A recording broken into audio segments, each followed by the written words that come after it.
ನಮಸ್ಕಾರ, ಸಿಟಿವಿ ನ್ಯೂಸ್ಗೆ ಸ್ವಾಗತ. ನಾನು ನಿರಂಜನ್ ಬಿ ವಿದಾಸ್. ಮೊದಲಿಗೆ ಮುಖ್ಯಾಂಶಗಳು.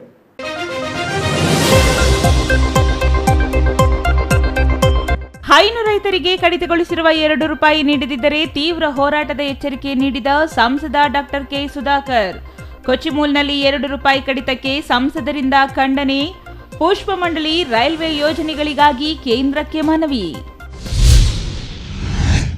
ಆರೋಗ್ಯಕ್ಕೂ ಸೈ, ಲಾಭಕ್ಕೂ ಜೈ ಎನ್ನುತ್ತಿದೆ ಜಂಬೂ ನೇರಳೆ. ಬಯಲುಸೀಮೆಗೆ ಹೇಳಿ ಮಾಡಿಸಿದಂತಿರುವ ನೇರಳೆ ಬೆಳೆ ಬಾಯಿ ರುಚಿಗೆ ಮಾತ್ರವಲ್ಲ, ಆರೋಗ್ಯಕ್ಕೂ ಸಹಕಾರಿ ಜಂಬೂ ನೇರಳೆ ಹಣ್ಣು.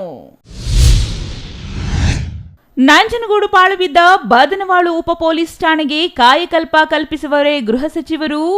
ಮುಚ್ಚಿ ಹೋದ ಉಪ ಪೊಲೀಸ್ ಠಾಣೆ ಕಾಯಕಲ್ಪ ಯಾವಾಗ? ಗಡಿಭಾಗದ ಸರ್ಕಾರಿ ಶಾಲೆಗಳ ಅಭಿವೃದ್ಧಿಗೆ ಸಹಕರಿಸಲು ಕೇಂದ್ರ ಶಿಕ್ಷಣಾಧಿಕಾರಿ ತನುಜಾ ಮನವಿ. ಸಂಘ ಸಂಸ್ಥೆಗಳ ಕೊಡುಗೆಯಿಂದಲೇ ಗಡಿ ಶಾಲೆಗಳ ಅಭಿವೃದ್ಧಿ ಎಂದ ಬಾಗೇಪಲ್ಲಿ ಬಿಇಒ. ವಾರ್ತೆಗಳ ವಿವರ. ಕೊಚಿಮೂಲ್ನಲ್ಲಿ ರೈತರಿಗೆ ನೀಡುತ್ತಿದ್ದ ಹಣದಲ್ಲಿ ₹2 ಕಡಿತ ಮಾಡಿದ ರಾಜ್ಯ ಸರ್ಕಾರದ ಆದೇಶವನ್ನ ಕೂಡಲೇ ಹಿಂಪಡೆಯದಿದ್ದರೆ ತೀವ್ರ ಹೋರಾಟ ಮಾಡಲಾಗುವುದು ಎಂದು ಚಿಕ್ಕಬಳ್ಳಾಪುರ ಸಂಸದ ಡಾಕ್ಟರ್ ಕೆ ಸುಧಾಕರ್ ಎಚ್ಚರಿಕೆ ನೀಡಿದ್ದಾರೆ. ಚಿಕ್ಕಬಳ್ಳಾಪುರದ ತಮ್ಮ ಗೃಹ ಕಚೇರಿಯಲ್ಲಿ ನಡೆದ ಸುದ್ದಿಗೋಷ್ಠಿಯಲ್ಲಿ ಅವರು ಮಾತನಾಡಿದರು. ಕೊಚಿಮೂಲ್ನಲ್ಲಿ ರೈತರಿಗೆ ನೀಡುತ್ತಿದ್ದ ಹಣದಲ್ಲಿ ₹2 ಕಡಿತ ಮಾಡಿದ ರಾಜ್ಯ ಸರ್ಕಾರದ ಆದೇಶವನ್ನ ಕೂಡಲೇ ಹಿಂಪಡೆಯದಿದ್ದರೆ ತೀವ್ರ ಹೋರಾಟ ಮಾಡಲಾಗುವುದು ಎಂದು ಚಿಕ್ಕಬಳ್ಳಾಪುರ ಸಂಸದ ಡಾಕ್ಟರ್ ಕೆ ಸುಧಾಕರ್ ಎಚ್ಚರಿಕೆ ನೀಡಿದ್ದಾರೆ. ಚಿಕ್ಕಬಳ್ಳಾಪುರದ ತಮ್ಮ ಗೃಹ ಕಚೇರಿಯಲ್ಲಿ ನಡೆದ ಸುದ್ದಿಗೋಷ್ಠಿಯಲ್ಲಿ ಅವರು ಮಾತನಾಡಿದರು. ಕಾಂಗ್ರೆಸ್ ನಾಯಕರು ಚುನಾವಣೆ ಸಮಯದಲ್ಲಿ ದರ ಏರಿಕೆಯ ವಿಷಯ ಇಟ್ಟುಕೊಂಡು ಪ್ರಧಾನಿ ನರೇಂದ್ರ ಮೋದಿ ಅವರನ್ನ ಟೀಕಿಸಿದ್ರ. ಸೇವ್ ನಂದಿನಿ ಎಂದು ಅಭಿಯಾನ ಮಾಡಿದ್ರ. ಆದರೆ ಅಧಿಕಾರಕ್ಕೆ ಬಂದ ನಂತರ ಎಲ್ಲ ದರಗಳನ್ನ ಏರಿಸಿದ್ದಾರೆ ಎಂದ್ರ. ಹಾಲಿನ ದರವನ್ನ ಮೊದಲಿಗೆ ₹3 ಏರಿಸಿ ನಂತರ ₹2 ಏರಿಕೆ ಮಾಡಿದ್ದಾರೆ. ಕೋಲಾರ ಚಿಕ್ಕಬಳ್ಳಾಪುರ ಹಾಲು ಒಕ್ಕೂಟ ರೈತರಿಗೆ ನೀಡುವ ಹಣದಲ್ಲಿ ₹2 ಕಡಿತ ಮಾಡಿದೆ. ನ್ಯಾಯವಾಗಿ ರೈತರಿಗೆ ಹೆಚ್ಚು ಹಣ ನೀಡಬೇಕಿತ್ತು ಎಂದ್ರ. ಏರಿಕೆ ಮಾಡಿದ ₹2 ಹಾಗೂ ರೈತರಿಂದ ಕಡಿತ ಮಾಡಿದ ₹2 ಸೇರಿದ್ರೆ ₹4 ಆಗುತ್ತದೆ. ಕೊಚಿಮೂಲ್ನಲ್ಲಿ 12 ಲಕ್ಷ ಲೀಟರ್ ಹಾಲು ಮಾರಾಟವಾಗುತ್ತಿದ್ದು, ಈ ಹೆಚ್ಚುವರಿ ₹4ನಿಂದ ದಿನಕ್ಕೆ 48 ಲಕ್ಷ ರು ಹೆಚ್ಚುವರಿಯಾಗಿ ಬರುತ್ತಿದೆ. ಇದನ್ನ ರೈತರಿಗೆ ನೀಡುತ್ತಿಲ್ಲ. ಒಂದು ಹಸುವಿಗೆ ದಿನಕ್ಕೆ 5 ಕೆಜಿ ಪಶು ಆಹಾರ ಹಾಗೂ 50 ಕೆಜಿ ಮೇವು ಬೇಕಾಗುತ್ತದೆ. ಪಶು ಆಹಾರಕ್ಕೆ 50 ಕೆಜಿಗೆ ₹1,150 ದರವಿದೆ. ಹೀಗಾದ್ರೆ ರೈತರು ಬದುಕುವುದು ಹೇಗೆ ಎಂದು ಪ್ರಶ್ನೆ ಮಾಡಿದ್ರ. ಈ ಹಿಂದೆ ನಾನು ಸಚಿವನಾಗಿದ್ದಾಗ ಚಿಕ್ಕಬಳ್ಳಾಪುರಕ್ಕೆ ಪ್ರತ್ಯೇಕ ಹಾಲು ಒಕ್ಕೂಟ ರಚಿಸಲಾಗಿತ್ತ. ಆಗ 5 ಎಕರೆ ಜಾಗ ಮತ್ತು 50 ಕೋಟಿ ರು ಅನುದಾನಕ್ಕೆ ತಾತ್ವಿಕ ಒಪ್ಪಿಗೆ ನೀಡಲಾಗಿತ್ತ.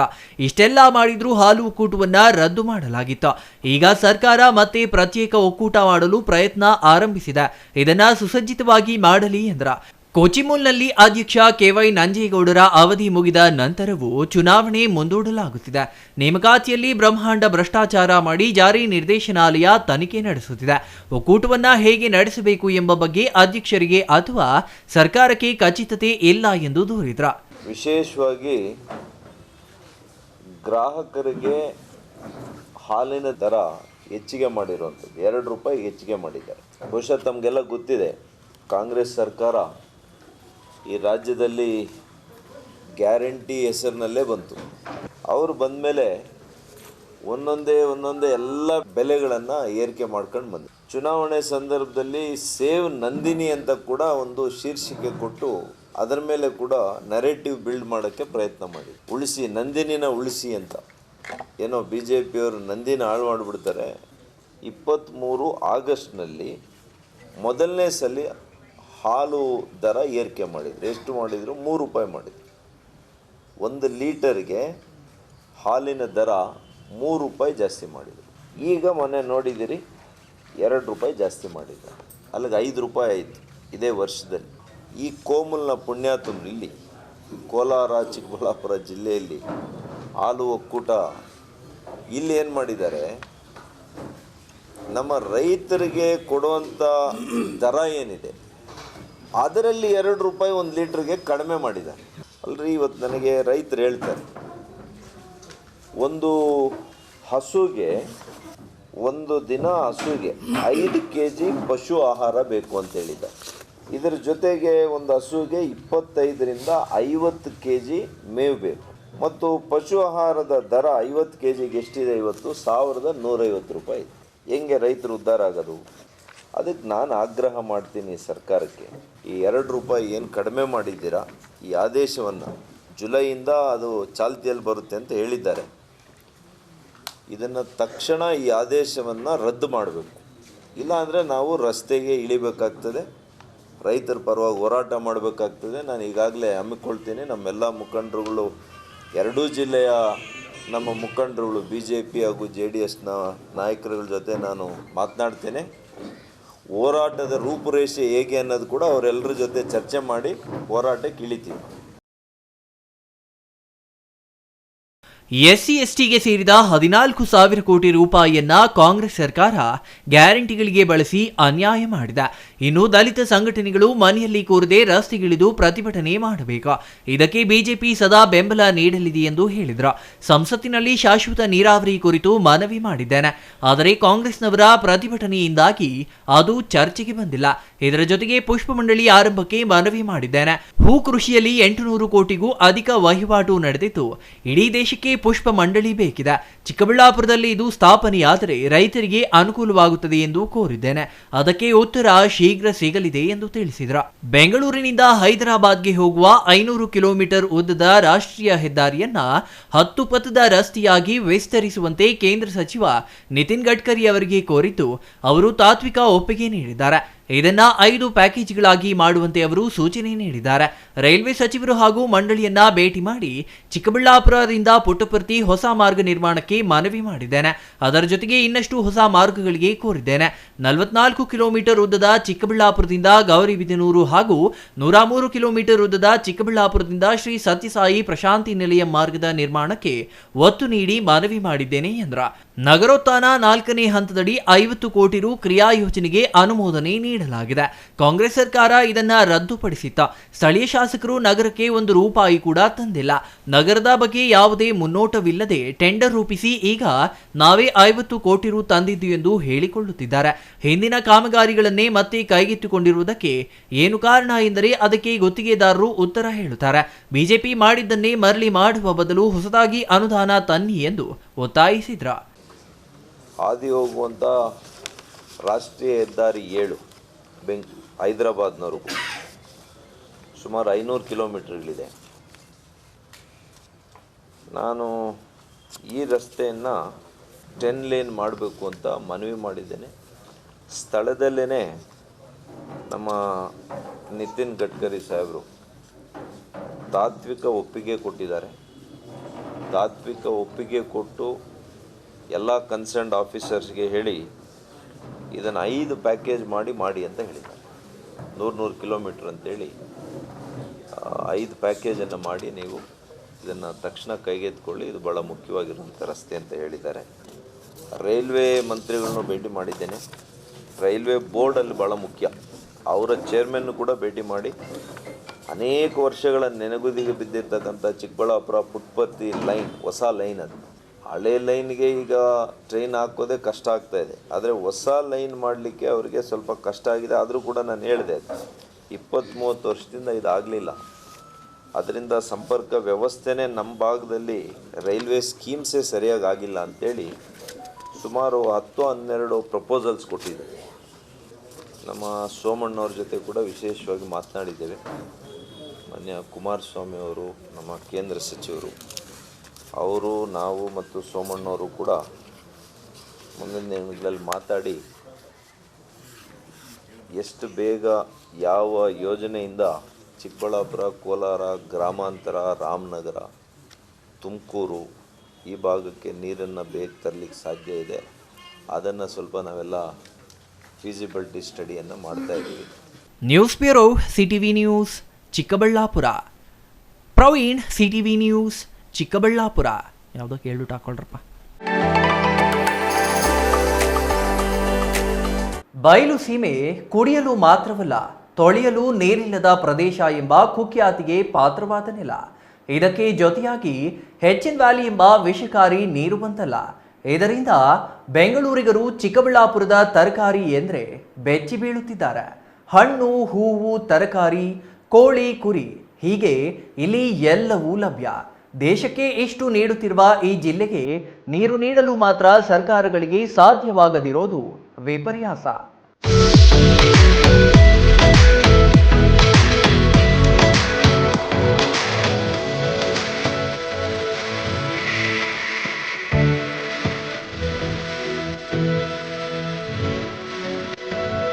ಹೌದು, ಚಿಕ್ಕಬಳ್ಳಾಪುರ ಎಂದರೆ ಆಪಲ್, ಚಿಕ್ಕಬಳ್ಳಾಪುರ ಎಂದರೆ ಡ್ರ್ಯಾಗನ್ ಫ್ರೂಟ್, ಚಿಕ್ಕಬಳ್ಳಾಪುರ ಎಂದರೆ ಬಗೆ ಬಗೆಯ ಬಣ್ಣದ ಹೂವುಗಳು, ಚಿಕ್ಕಬಳ್ಳಾಪುರ ಎಂದರೆ ತರಕಾರಿ, ಚಿಕ್ಕಬಳ್ಳಾಪುರ ಎಂದರೆ ದ್ರಾಕ್ಷಿ.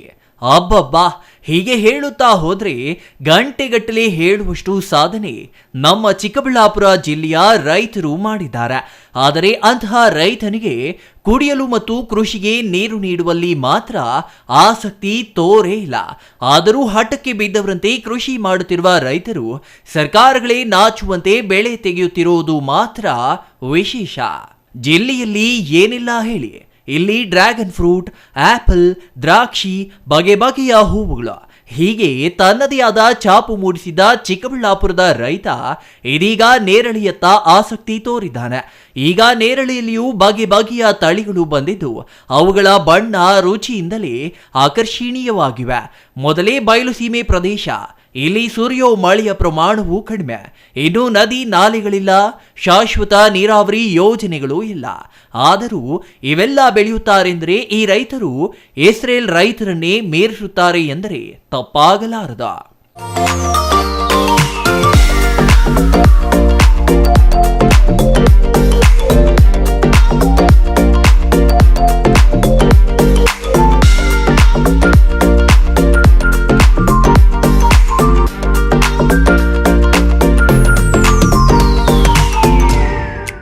ಈ ನೇರಳೆ ಹಣ್ಣು ಅಂದರೆ ಆಂಗ್ಲದಲ್ಲಿ ಜಾಮೂನ್ ಫ್ರೂಟ್ ಅಂತ. ಈ ಹಣ್ಣು ಕೇವಲ ನೋಡೋದಕ್ಕೆ ಮಾತ್ರ ಆಕರ್ಷಕವಾಗಿಲ್ಲ, ಬದಲಿಗೆ ತಿನ್ನಲು ರುಚಿಯಾಗಿ ಮತ್ತು ಆರೋಗ್ಯಕ್ಕೆ ಸಹಕಾರಿಯಾಗಿಯೂ ಇದೆ ಎಂಬುದು ವಿಶೇಷ. ನಿಜ ಕಣ್ರಿ, ಇದು ಕೇವಲ ಬಾಯಿ ರುಚಿಗೆ ತಿನ್ನುವ ಹಣ್ಣಾಗಿ ಉಳಿದಿಲ್ಲ. ದೇಹದ ಅನೇಕ ಕಾಯಿಲೆಗಳನ್ನು ನಿಯಂತ್ರಿಸುವ ಮತ್ತು ಗುಣಪಡಿಸುವ ಶಕ್ತಿ ಈ ನೇರಳೆ ಹಣ್ಣಿನಲ್ಲಿದೆ. ನೇರಳೆಯಲ್ಲಿ ನಾಯಿ ನೇರಳೆ ಮತ್ತು ಜಂಬು ನೇರಳೆ ಎಂಬ 2 ವಿಧಗಳಿವೆ. ಈಗಾಗಲೇ ಜಂಬು ನೇರಳೆಯ ದೇಶಿ ತಳಿ ಮಾಯವಾಗಿ ವಿದೇಶ ಮೂಲದ ಕಸಿ ಗಿಡಗಳೇ ಎಲ್ಲೆಲ್ಲೂ ಆವರಿಸಿವೆ. ಇಂತಹ ಸಮಯದಲ್ಲಿ ಹಣ್ಣಿನ ಇಳುವರಿಯೂ ಹೆಚ್ಚಾಗಿದ್ದು ಬೇಡಿಕೆಯೂ ಅಧಿಕವಾಗಿಯೇ ಇದೆ. ಹಾಗಾಗಿ ಜಂಬು ನೇರಳೆ ಹಣ್ಣಿನ ಉಪಯೋಗಗಳೇನು ಅನ್ನೋದನ್ನ ನೋಡೋದಾದ್ರೆ, ಅನೇಕ ಜನರು ಜೀರ್ಣಕಾರಿ ಸಮಸ್ಯೆಗಳಿಂದ ಬಳಲುವುದು ಇತ್ತೀಚಿನ ದಿನಗಳಲ್ಲಿ ಹೆಚ್ಚಾಗಿದೆ. ಜಂಕ್ ಫುಡ್ ತಿನ್ನುವುದು ಹೆಚ್ಚಾದ ಕಾರಣದಿಂದಲೋ, ರಾಸಾಯನಿಕ ಗೊಬ್ಬರಗಳ ಅತಿಯಾದ ಬಳಕೆಯಿಂದಲೋ ಮಾನವನ ಆರೋಗ್ಯ ಮಾತ್ರ ಹದಗೆಡುತ್ತಲೇ ಇದೆ. ಈ ಜೀರ್ಣಕಾರಿ ಸಂಬಂಧಿ ಕಾಯಿಲೆಗೆ ನೇರಳೆ ಹಣ್ಣು ಉತ್ತಮ ಪರಿಹಾರವಾಗಿದೆ. ಈ ಹಣ್ಣಿನಲ್ಲಿ ಆಹಾರದ ಫೈಬರ್ ಇದ್ದು ಇದು ಜೀರ್ಣಕ್ರಿಯೆಗೆ ಸಹಾಯ ಮಾಡುತ್ತದೆ. ಮಲಬದ್ಧತೆ ತಡೆಯಲು ಈ ಜಂಬು ನೇರಳೆ ಸಹಾಯ ಮಾಡುತ್ತೆ. ಜಾಮೂನ್ನಲ್ಲಿರುವ ಟ್ಯಾನಿನ್ಗಳು ಮತ್ತು ಫ್ಲೇವನಾಯ್ಡ್ಗಳು ಉರಿಯೂತ ಕಡಿಮೆ ಮಾಡುವ ಮೂಲಕ ಆರೋಗ್ಯಕರ ಕರುಳು ಇರಲು ಸಹಾಯ ಮಾಡುತ್ತದೆ. ಮಧುಮೇಹ ಇರುವವರಿಗೆ ನೇರಳೆ ಹಣ್ಣು ವರದಾನವಾಗಿದೆ. ಈ ಹಣ್ಣಿನಲ್ಲಿ ಜಾಂಬುಲಿನ್ ಮತ್ತು ಜಾಂಬೂಸಿನ್ ನಂತಹ ಸಂಯುಕ್ತಗಳಿವೆ. ಇವು ರಕ್ತದಲ್ಲಿನ ಸಕ್ಕರೆ ಮಟ್ಟವನ್ನ ಕಡಿಮೆ ಮಾಡುತ್ತವೆ. ಈ ಸಂಯುಕ್ತಗಳು ಪಿಷ್ಟವನ್ನ ಸಕ್ಕರೆಯಾಗಿ ಪರಿವರ್ತಿಸುವುದನ್ನು ನಿಧಾನಗೊಳಿಸಲು ಸಹಾಯ ಮಾಡುತ್ತವೆ. ಮಧುಮೇಹ ನಿರ್ವಹಣೆಗೆ ನೇರಳೆ ಹಣ್ಣು ಪರಿಣಾಮಕಾರಿಯಾಗಿ ನೈಸರ್ಗಿಕ ಪರಿಹಾರವಾಗಿದೆ. ನೇರಳೆ ಹಣ್ಣು ಪೌಷ್ಟಿಕಾಂಶದಿಂದ ಸಮೃದ್ಧವಾಗಿದ್ದು ಇದು ತೂಕ ನಷ್ಟಕ್ಕೆ ಪ್ರಯತ್ನಿಸುವವರಿಗೆ ಉತ್ತಮ ಆಯ್ಕೆಯಾಗಿದೆ. ಇದು ಕಡಿಮೆ ಕ್ಯಾಲೋರಿ ಮತ್ತು ಹೆಚ್ಚಿನ ಫೈಬರ್ ಹೊಂದಿರುತ್ತದೆ. ಇದು ಹೆಚ್ಚು ಸಮಯ ಹೊಟ್ಟೆ ತುಂಬಿದ ಅನುಭವ ನೀಡುತ್ತದೆ ಮತ್ತು ಒಟ್ಟಾರೆ ಕ್ಯಾಲೋರಿ ಸೇವನೆಯನ್ನ ಕಡಿಮೆ ಮಾಡುತ್ತದೆ. ಇದರಲ್ಲಿರುವ ಫೈಬರ್ ಜೀರ್ಣಕ್ರಿಯೆಗೆ ಸಹಾಯ ಮಾಡುವ ಮೂಲಕ ತೂಕ ನಿರ್ವಹಣೆಗೆ ಸಹಾಯ ಮಾಡುತ್ತದೆ.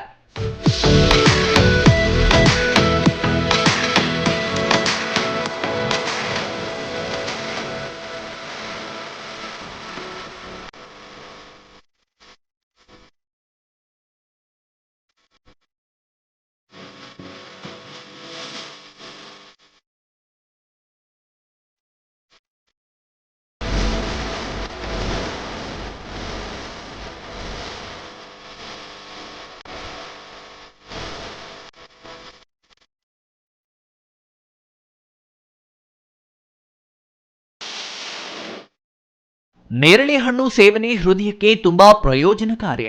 ಇದು ಪೊಟ್ಯಾಷಿಯಂ ಹೊಂದಿದ್ದು ರಕ್ತದೊತ್ತಡವನ್ನ ನಿಯಂತ್ರಿಸಲು ಸಹಾಯ ಮಾಡುತ್ತದೆ. ಹೃದ್ರೋಗದ ಅಪಾಯವನ್ನ ಕಡಿಮೆ ಮಾಡುತ್ತದೆ. ಇದರಲ್ಲಿರುವ ಉತ್ಕರ್ಷಣ ನಿರೋಧಕಗಳು ಕೆಟ್ಟ ಕೊಲೆಸ್ಟ್ರಾಲ್ ಮಟ್ಟವನ್ನ ಕಡಿಮೆ ಮಾಡಲು ಸಹಾಯ ಮಾಡುತ್ತವೆ. ಇದು ಒಟ್ಟಾರೆ ಹೃದಯ ರಕ್ತನಾಳದ ಆರೋಗ್ಯವನ್ನ ಸುಧಾರಿಸುತ್ತದೆ ಎಂದರೆ ತಪ್ಪಾಗಲಾರದ. ಎಲ್ಲರ ಅಚ್ಚುಮೆಚ್ಚಿನ ನೇರಳೆ ಹಣ್ಣು ಪೋಷಕಾಂಶಗಳ ಆಗರವಾಗಿದೆ. ಇದು ಮಾನವನ ಆರೋಗ್ಯಕ್ಕೆ ತುಂಬಾ ಪರಿಣಾಮಕಾರಿ. ಇದರಲ್ಲಿ ಮಧುಮೇಹ, ಕ್ಯಾನ್ಸರ್, ಹೃದಯಾಘಾತ, ಸಂಧಿವಾತ, ಹೊಟ್ಟೆಯ ಕಾಯಿಲೆಗಳಾಗಿರುವ ಬೇದಿ ಇತ್ಯಾದಿಗಳನ್ನ ನಿವಾರಿಸುವ ಗುಣಗಳಿವೆ. ಈ ಹಣ್ಣು ಕಾಮಾಸಕ್ತಿ ಕೂಡ ಹೆಚ್ಚಿಸುತ್ತದೆ. ಇದು ರಕ್ತವನ್ನ ಶುದ್ಧೀಕರಿಸುತ್ತದೆ, ರಕ್ತಹೀನತೆಯನ್ನ ದೂರ ಮಾಡುತ್ತದೆ, ರಕ್ತದೊತ್ತಡ ತಗ್ಗಿಸಿ ಹೊಟ್ಟೆಗೆ ಸಂಬಂಧಿಸಿದ ಸಮಸ್ಯೆಗಳನ್ನು ದೂರ ಮಾಡುತ್ತದೆ. ಇದರ ಜ್ಯೂಸ್ ತಯಾರಿಸುವ ವೇಳೆ ಸಕ್ಕರೆ, ಚಿಟಿಕೆ ಉಪ್ಪು, ನಿಂಬೆರಸ ಹಾಗೂ ಚಿಟಿಕೆ ಚಾಟ್ ಮಸಾಲ ಬೆರೆಸಿ ಬೀಜ ತೆಗೆದ ನೇರಳೆ ಹಣ್ಣನ್ನ ರುಬ್ಬಿ ಬಳಿಕ ಉಳಿದ ಸಾಮಗ್ರಿಗಳನ್ನ ಸೇರಿಸಿ ಆರೋಗ್ಯಕರ ಜ್ಯೂಸನ್ನ ವಾರದಲ್ಲಿ 3 ಬಾರಿ ಸೇವಿಸಿದ್ರೆ ಯಾವುದೇ ಕಾಯಿಲೆ ಹತ್ತಿರಕ್ಕೂ ಸುಳಿಯೋದಿಲ್ಲ ಎನ್ನುತ್ತವೆ ವೈದ್ಯಕೀಯ ವಿಜ್ಞಾನಗಳು. ಮಧುಮೇಹಿಗಳು ಸಕ್ಕರೆ ಬೆರೆಸದೆ ಕುಡಿಯಬೇಕಾಗಿದೆ. ಇದು ಜೀರ್ಣಕ್ರಿಯೆಯನ್ನ ಸರಾಗವಾಗಿಸುತ್ತದೆ, ಮಲಬದ್ಧತೆ ಸಮಸ್ಯೆಯನ್ನು ನಿವಾರಿಸುತ್ತದೆ. ಪೈಲ್ಸ್ ಸಮಸ್ಯೆ ಇರುವವರು ಇದನ್ನ ಆಗಾಗ ಕುಡಿಯುತ್ತಿರುವುದು ಒಳ್ಳೆಯದ. ಕಣ್ಣಿನ ಆರೋಗ್ಯವನ್ನು ಕಾಪಾಡುವ ಈ ಪಾನೀಯವನ್ನ ಮಕ್ಕಳಿಗೂ ಕುಡಿಸಬಹುದು. ನೋಡಿದ್ರಲ್ಲ, ಇಷ್ಟೆಲ್ಲ ಪ್ರಯೋಜನಕಾರಿಯಾಗಿರೋ ಈ ಜಂಬು ನೇರಳೆ ಹಣ್ಣು ಈಗ ಚಿಕ್ಕಬಳ್ಳಾಪುರ ಜಿಲ್ಲೆಯಲ್ಲಿ ಉಪ ಬೆಳೆಯಾಗಿ ಖ್ಯಾತಿ ಪಡೆದಿದೆ. ಜಮೀನಿನ ಬದಿಗಳಲ್ಲಿ, ಬೇಲಿಯ ಪಕ್ಕದಲ್ಲಿ, ಹೀಗೆ ವ್ಯರ್ಥ ಪ್ರದೇಶದಲ್ಲಿ ಈ ನೇರಳೆ ಗಿಡಗಳನ್ನ ಹಾಕಿದರೆ ಆರೋಗ್ಯಕ್ಕೆ ಆರೋಗ್ಯ, ಲಾಭಕ್ಕೆ ಲಾಭ. ಹೇಗೆ ಅಂತೀರಾ? ಪ್ರಸ್ತುತ ಈ ಜಂಬು ನೇರಳೆ ಹಣ್ಣು ಪ್ರತಿ ಕೆಜಿಗೆ 200 ರೂಪಾಯಿ ಇದೆ. ನೇರಳೆ ಗಿಡ ನೆಟ್ಟ 4 ವರ್ಷದಲ್ಲಿ ಹಣ್ಣು ಬಿಡಲಿದ್ದು ಆರಂಭದಿಂದಲೇ ಕನಿಷ್ಠ 50 ಕೆಜಿ ಹಣ್ಣು ಪ್ರತಿ ಗಿಡದಿಂದ ಫಸಲು ಸಿಗಲಿದೆ. ಅಂದರೆ ಪ್ರತಿ ಗಿಡಕ್ಕೆ 10 ರೂಪಾಯಿಯಂತೆ ಲೆಕ್ಕ ಹಾಕಿದ್ರೆ ಜಮೀನಿನ ವ್ಯರ್ಥ ಪ್ರದೇಶದಲ್ಲಿ ಬೆಳೆದ ಈ ಗಿಡಗಳಿಂದಲೇ 1 ಎಕರೆಗೆ ಎಷ್ಟೆಲ್ಲ ಲಾಭ ಸಿಗಲಿದೆ ಎಂಬುದು ನಿರೀಕ್ಷೆಗೂ ಮೀರಿದೆ. ಇದು ದುಬ್ದಾಳ್ ಅಂತ ವೆರೈಟಿ. ನಾವು ಇದನ್ನು ಮಹಾರಾಷ್ಟ್ರದಿಂದ ತರಿಸಿದ್ದೀವಿ ಗಿಡಗಳು. ಈಗ ನಮ್ಮ ಜಮೀನು ಬಾರ್ಡ್ರಲ್ಲಿ ಹಾಕಿದ್ದೀವಿ. ಒಂದು 15 ಮರ 18 ಮರ ಇದೆ. ಇದು ಉಣಿ ಒಂದು 5 ವರ್ಷ ಆಗಿದೆ. ಈಗ ಹಿಂದಿನ ವರ್ಷನೂ ಫಸಲು ಬಿಟ್ಟಿತ್ತು. ಗಿಡ ಇಲ್ಲಿ ನಾಟಿ ಮಾಡಿದ 4ನೇ ವರ್ಷಕ್ಕೆ ಹಣ್ಣು ಶುರು ಆಯಿತು. ಇದು 5ನೇ ವರ್ಷ. ಅವ್ರು ಯಾರೋ ವ್ಯಾಪಾರಸ್ಥರಿಗೆ ಉಂಡಿ ಕೊಟ್ಬಿಟ್ಟಿದ್ದೀವಿ. ಈ ಪ್ಲಾಟೆಲ್ಲ ಇದು ನೋಡಿಕೊಂಡು 23 ಅಡಿ ಅಂತರದಲ್ಲಿ ಒಂದೊಂದು ಗಿಡ ಉಣೋದು ಐಡಿಯಾ ಇದೆ ಸರ್. ನೇರಳೆ ನಿರ್ವಹಣೆ, ಔಷಧಿ ಹೊಡೆಯೋದು, ಔಷಧಿ ಪಾಲಿನೇಷನ್ ಟೈಮಲ್ಲಿ ಒಂದು ಈ ಕೀಟಗಳ ಬಾಧೆಗೆ ಔಷಧಿ ಹೊಡಿಬೇಕು. ಇಲ್ಲದೇ ಹೆಚ್ಚಾಗಿದು ಈ ಮಚ್ಚ ರೋಗ ಬರ್ತದೆ. ಹಣ್ಣು ಎಲ್ಲ ಊಜಿ ತೂತುಗಳು ಬಿಟ್ಬಿಟ್ಟು ಆ ಊಜಿ ಸಣ್ಣ ಪಾಲಿನೇಷನ್ ಆಗೋ ಟೈಮಲ್ಲೇ ನೊಣ ಬಂದು ಮೊಟ್ಟೆ ಇಟ್ಬಿಟ್ಟು ಹೋಗ್ಬಿಡ್ತದೆ. ಅದೆಲ್ಲ ಹಣ್ಣಾಗೋ ವೇಳೆಗೆ ಗಜ್ಜಿ ಆಗಿಬಿಡ್ತದೆ. ಅದರ ನಿರ್ವಹಣೆಗೆ ಸ್ಟಾರ್ಟಿಂಗಲ್ಲಿ 2 ಇನ್ಸೆಕ್ಟಿಸೈಡ್ ಹೊಡಿತೀವಿ. ಅದಾದಮೇಲೆ ಯಾವಾಗಾದರೂ ಬೇರೆ ಇನ್ನೇನಿಲ್ಲ ಅಷ್ಟೇ. ಒಂದು ಗಿಡಕ್ಕೆ ಈಗ 5 ವರ್ಷದ ಗಿಡ ಇದು. ಒಂದು ಗಿಡಕ್ಕೆ ಒಂದು 50-60 ಕೆಜಿ ಬರುತ್ತೆ.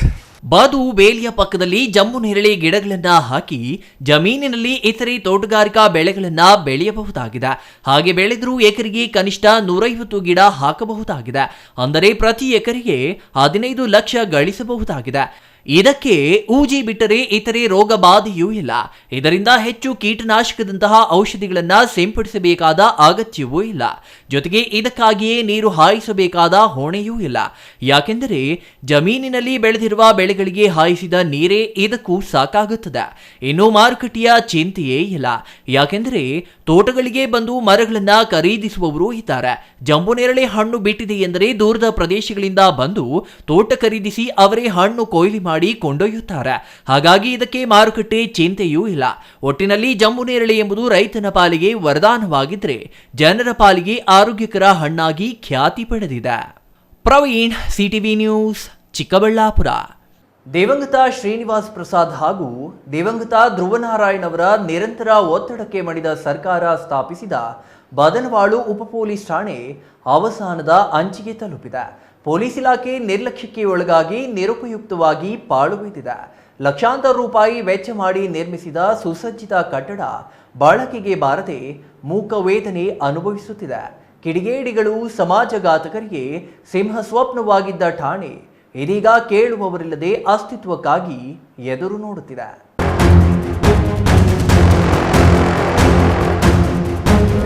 ನಂಜನಗೂಡು ತಾಲೂಕಿನ ಬದನವಾಳು ಗ್ರಾಮದಲ್ಲಿ ಹಿಂದೆ ನಡೆದ ಮತೀಯ ಸಂಘರ್ಷ ರಾಜ್ಯದಲ್ಲಿ ಮತ್ತು ದೇಶದಲ್ಲಿ ಸಂಚಲನ ಮೂಡಿಸಿತ್ತು. ಕಿಡಿಗೇಡಿಗಳ ಅಟ್ಟಹಾಸಕ್ಕೆ ಬದನವಾಳು ಗ್ರಾಮ ನಲುಗಿತ್ತು. ಸಮಾಜದ ಸ್ವಾಸ್ಥ್ಯ ಹಾಳು ಮಾಡುವ ಕದೀಮರ ಹೆಡೆಮುರಿ ಕಟ್ಟುವ ಉದ್ದೇಶದಿಂದಲೇ ಇಲ್ಲೊಂದು ಉಪಠಾಣೆ ಸ್ಥಾಪನೆ ಆಗಲೇಬೇಕೆಂದು ಪಟ್ಟು ಹಿಡಿದ ಶ್ರೀನಿವಾಸ್ ಪ್ರಸಾದ್ ಹಾಗೂ ಧ್ರುವನಾರಾಯಣ್ ಸರ್ಕಾರದ ಕಣ್ಣು ತೆರೆಸಿ ಯಶಸ್ವಿಯಾಗಿ 1992-93ನೇ ಸಾಲಿನಲ್ಲಿ ಲಕ್ಷಾಂತರ ರೂಪಾಯಿ ಖರ್ಚು ಮಾಡಿ ಠಾಣೆ ಚಾಲನೆಗೆ ಬಂತು. 16 ವರ್ಷಗಳ ಕಾಲ ಕಾನೂನು ಸುವ್ಯವಸ್ಥೆ ಕಾಪಾಡುವಲ್ಲಿ ಸಾರ್ವಜನಿಕರ ಹಿತರಕ್ಷಣೆಗಾಗಿ ಸ್ಪಂದಿಸಿದ ಪೊಲೀಸ್ ಠಾಣೆ ಇದೀಗ ಪಾಳು ಬಿದ್ದಿದೆ. ರವಿ ಡಿ ಚೆನ್ನಣ್ಣನವರ್ ಅವರು ಮೈಸೂರು ಜಿಲ್ಲಾ ಅಧೀಕ್ಷಕರಾಗಿದ್ದ ಸಮಯದಲ್ಲಿ ಈ ಉಪ ಪೊಲೀಸ್ ಠಾಣೆಯ ಉಸಿರು ಸ್ಥಗಿತವಾಗಿತ್ತು. ಸಾಕಷ್ಟು ಅನುಕೂಲಗಳಿದ್ದ ಸುಸಜ್ಜಿತ ಕಟ್ಟಡ ಕ್ರಮೇಣ ಅವಸಾನದ ಅಂಚಿಗೆ ತಲುಪಿದೆ. ಲಕ್ಷಾಂತರ ರೂಪಾಯಿ ವೆಚ್ಚ ಮಾಡಿದ ಕಟ್ಟಡಕ್ಕೆ ಸೂಕ್ತ ನಿರ್ವಹಣೆ ಇಲ್ಲದೆ ಸೊರಗಿದೆ. ಇಲ್ಲಿ ನಡೆಯಬೇಕಿದ್ದ ಕಾರ್ಯ ಚಟುವಟಿಕೆಗಳು ದೊಡ್ಡ ಕಲವಂದೆ ಪೊಲೀಸ್ ಠಾಣೆಗೆ ಶಿಫ್ಟ್ ಆಗಿದೆ. ಬದನವಾಳು ಗ್ರಾಮದಲ್ಲಿ ಮುಚ್ಚಿ ಹೋಗಿರುವ ಸುಸಜ್ಜಿತ ಕೊಠಡಿಯಲ್ಲಿ 2 ಸೆಲ್ಗಳಿವೆ. ಪೀಠೋಪಕರಣಗಳು ಸದ್ಯ ಗೆದ್ದಲು ಹಿಡಿದಿದೆ. ಕೇಳುವವರಿಲ್ಲದ ಕಾರಣ ಅನೈತಿಕ ಚಟುವಟಿಕೆಗಳ ತಾಣವಾಗಿದೆ ಎನ್ನಲಾಗಿದೆ. ಎಲ್ಲ ರೀತಿಯ ಮೂಲ ಸೌಕರ್ಯಗಳಿದ್ದರೂ ಇದನ್ನ ಕಡೆಗಣಿಸಿದ್ದೇಕೆ ಎಂಬ ಪ್ರಶ್ನೆಗೆ ಉತ್ತರ ಸಿಗುತ್ತಿಲ್ಲ. ನಂಜನಗೂಡು ಚಾಮರಾಜನಗರ ರಾಷ್ಟ್ರೀಯ ಹೆದ್ದಾರಿಯಲ್ಲಿರುವ ಈ ಉಪ ಪೊಲೀಸ್ ಠಾಣೆಗೆ ಜೀವ ತುಂಬಲು ಗೃಹ ಸಚಿವರೇ ಮನಸ್ಸು ಮಾಡಬೇಕಾಗಿದೆ. ಸ್ಥಳೀಯರ ಪಾಲಿಗೆ ಕಾನೂನು ಸುವ್ಯವಸ್ಥೆ ಹತೋಟಿಗೆ ತರಲು ವರದಾನವಾಗಿದ್ದ ಈ ಉಪಠಾಣೆಗೆ ಕಾಯಕಲ್ಪ ನೀಡಿ ಮರುಬಳಕೆ ಮಾಡುವರೇ ಕಾದು ನೋಡಬೇಕಾಗಿದೆ. ಇಲ್ಲಿ ಒಂದು ಪೊಲೀಸ್ ಸ್ಟೇಷನ್ನ ಅಗತ್ಯ ಇದೆ, ದಲಿತರ ರಕ್ಷಣೆಗೆ ಕಂಪ್ಲೇಂಟ್ ಕೊಡಲಿಕ್ಕೆ ಮತ್ತು ಇನ್ನೊಂದು ಇದಕ್ಕೆ ಅಂತ ಹೇಳಿ ರಾಷ್ಟ್ರೀಯ ಪರಿಶಿಷ್ಟ ಜಾತಿ ಆಯೋಗದವರು ಶಿಫಾರಸು ಮಾಡಿದ್ರು ರಾಜ್ಯ ಸರ್ಕಾರಕ್ಕೆ. ಆ ಶಿಫಾರಸಿನ ಅನ್ವಯ ಬದನವಾಳು ಗ್ರಾಮಕ್ಕೆ 1997-98ರಲ್ಲಿ ಒಂದು ಸ್ಟೇಷನ್ 96-97ರಲ್ಲಿ ಒಂದು ಸ್ಟೇಷನ್ನು ಅಪ್ರೂವಲ್ ಆಗಿ ಸ್ಯಾಂಕ್ಷನ್ ಆಯಿತು. ಖಾಸಗಿ ಕಟ್ಟಡದಲ್ಲಿ ನಡೀತಾ ಇತ್ತು ಸ್ಟೇಷನ್ನು. ಒಂದು 6-7 ವರ್ಷಗಳ ಕಾಲ ಒಂದು ಖಾಸಗಿ ಕಟ್ಟಡದಲ್ಲಿ ಅದು ನಡೆದಿತ್ತು, ಸ್ಟೇಷನ್ ನಡೀತಾ ಇತ್ತು. ಜನರು ಕಂಪ್ಲೇಂಟ್ಸ್ಗಳು ಸುಮಾರು 50-60 ಊರುಗಳು ಅದು ಸೇರಿದ್ವಿ. 2013ರಲ್ಲಿ ಸಿದ್ದರಾಮಯ್ಯನವರು ಮುಖ್ಯಮಂತ್ರಿ ಆದ ಸಂದರ್ಭದಲ್ಲಿ ಆ ಭಾಗದ ಜನ ಬದನವಾಳು ಸ್ಟೇಷನ್ನ ರದ್ದು ಮಾಡಿ ಬಿಳಿಗೆರೆ ಸ್ಟೇಷನ್ಗೆ ಮಾಡಿದ್ರು. ಯಾವುದೇ ಥರದ ಇದು ನಡೀತಾ ಇಲ್ಲ. ಹಾಗಾಗಿ ಅನೈತಿಕ ಚಟುವಟಿಕೆ, ಕುಡುಕರುಗಳು, ಅದು ಇದು ಇನ್ನೊಂದು ಸಮಾಜದ ಶಾಂತಿಗೆ ಭಂಗ ತರ್ತಕ್ಕಂಥ ಕೆಲಸಗಳು ನಡೀತಾ ಇದೆ. Kumar, CTV news, Nanjangud.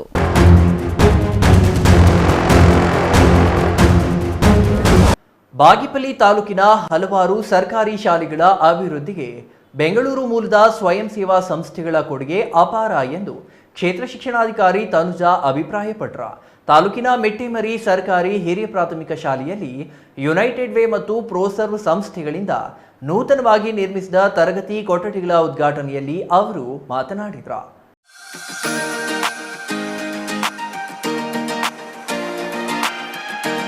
ಬಾಗೇಪಲ್ಲಿ ತಾಲೂಕಿನ ಹಲವಾರು ಸರ್ಕಾರಿ ಶಾಲೆಗಳ ಅಭಿವೃದ್ಧಿಗೆ ಬೆಂಗಳೂರು ಮೂಲದ ಸ್ವಯಂ ಸೇವಾ ಸಂಸ್ಥೆಗಳ ಕೊಡುಗೆ ಅಪಾರ ಎಂದು ಕ್ಷೇತ್ರ ಶಿಕ್ಷಣಾಧಿಕಾರಿ ತನುಜಾ ಅಭಿಪ್ರಾಯಪಟ್ಟರು.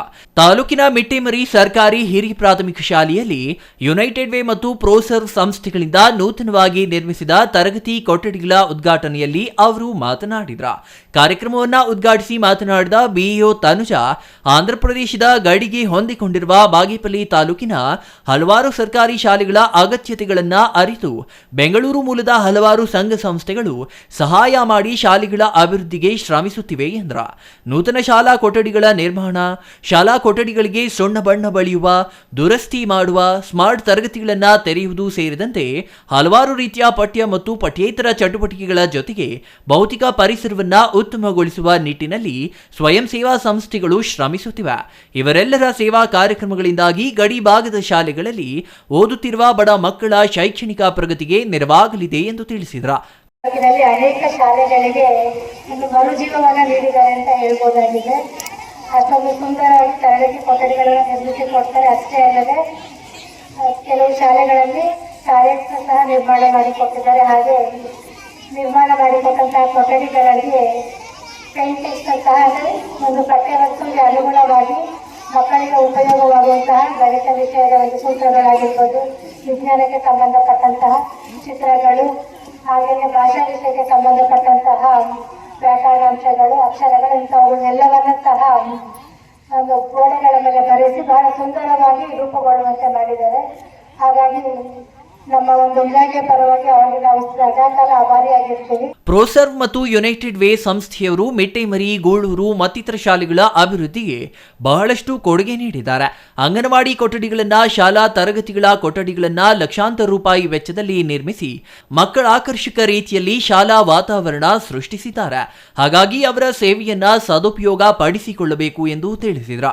ಇನ್ನು ಇದೇ ಸಂದರ್ಭದಲ್ಲಿ ಶಿಕ್ಷಣ ಸಮನ್ವಯಾಧಿಕಾರಿ ಆರ್ ವೆಂಕಟರಾಮ್, ಅಕ್ಷರ ದಾಸೋಹ ಸಹಾಯಕ ನಿರ್ದೇಶಕ ನರಸಿಂಹಾರೆಡ್ಡಿ, ಪ್ರೋ ಸರ್ವಿಸ್ನ ನಿರ್ದೇಶಕ Shriram Shantam, United Way Anantha Narayana Sharma, Sumitha KV, Srinivas, Ashok, Krishnaveni, ಮುಖ್ಯ ಶಿಕ್ಷಕ ಮುಸ್ತಫಾ, ಪಿಡಿಒ ವೆಂಕಟೇಶ್, ಸೀತಮ್ಮ, ಎಂಬಿ ಲಕ್ಷ್ಮೀ ನರಸಿಂಹಪ್ಪ, ಆಂಜಿನಮ್ಮ, ರಾಮಲಕ್ಷ್ಮಮ್ಮ, ವಿಜಯ್, ಗೋಪಾಲರೆಡ್ಡಿ ಇನ್ನೂ ಹಲವರು ಹಾಜರಿದ್ರ.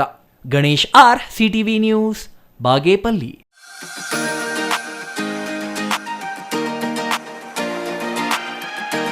ಆಯಾ ಗ್ರಾಮ ಪಂಚಾಯಿತಿ ವ್ಯಾಪ್ತಿಯಲ್ಲಿ ಕುಡಿಯುವ ನೀರು ಮತ್ತು ಸ್ವಚ್ಛತೆ ಬಗ್ಗೆ ಅರಿವು ಮೂಡಿಸಿ ಸೊಳ್ಳೆಗಳ ನಿಯಂತ್ರಣ ಮಾಡಲು ಅಗತ್ಯ ಕ್ರಮ ಕೈಗೊಳ್ಳುವಂತೆ ನಂಜನಗೂಡು ಶಾಸಕ ದರ್ಶನ್ ಧ್ರುವನಾರಾಯಣ್ ಹೇಳಿದರು. ನಂಜನಗೂಡು ತಾಲೂಕು ಕಚೇರಿ ಆವರಣದಲ್ಲಿ ನಡೆದ ಡೆಂಗಿ ಮತ್ತು ಚಿಕನ್ಗುನ್ಯಾ ತಡೆ ನಿಯಂತ್ರಣ ಸಭೆಯಲ್ಲಿ ಅವರು ಮಾತನಾಡಿದರು.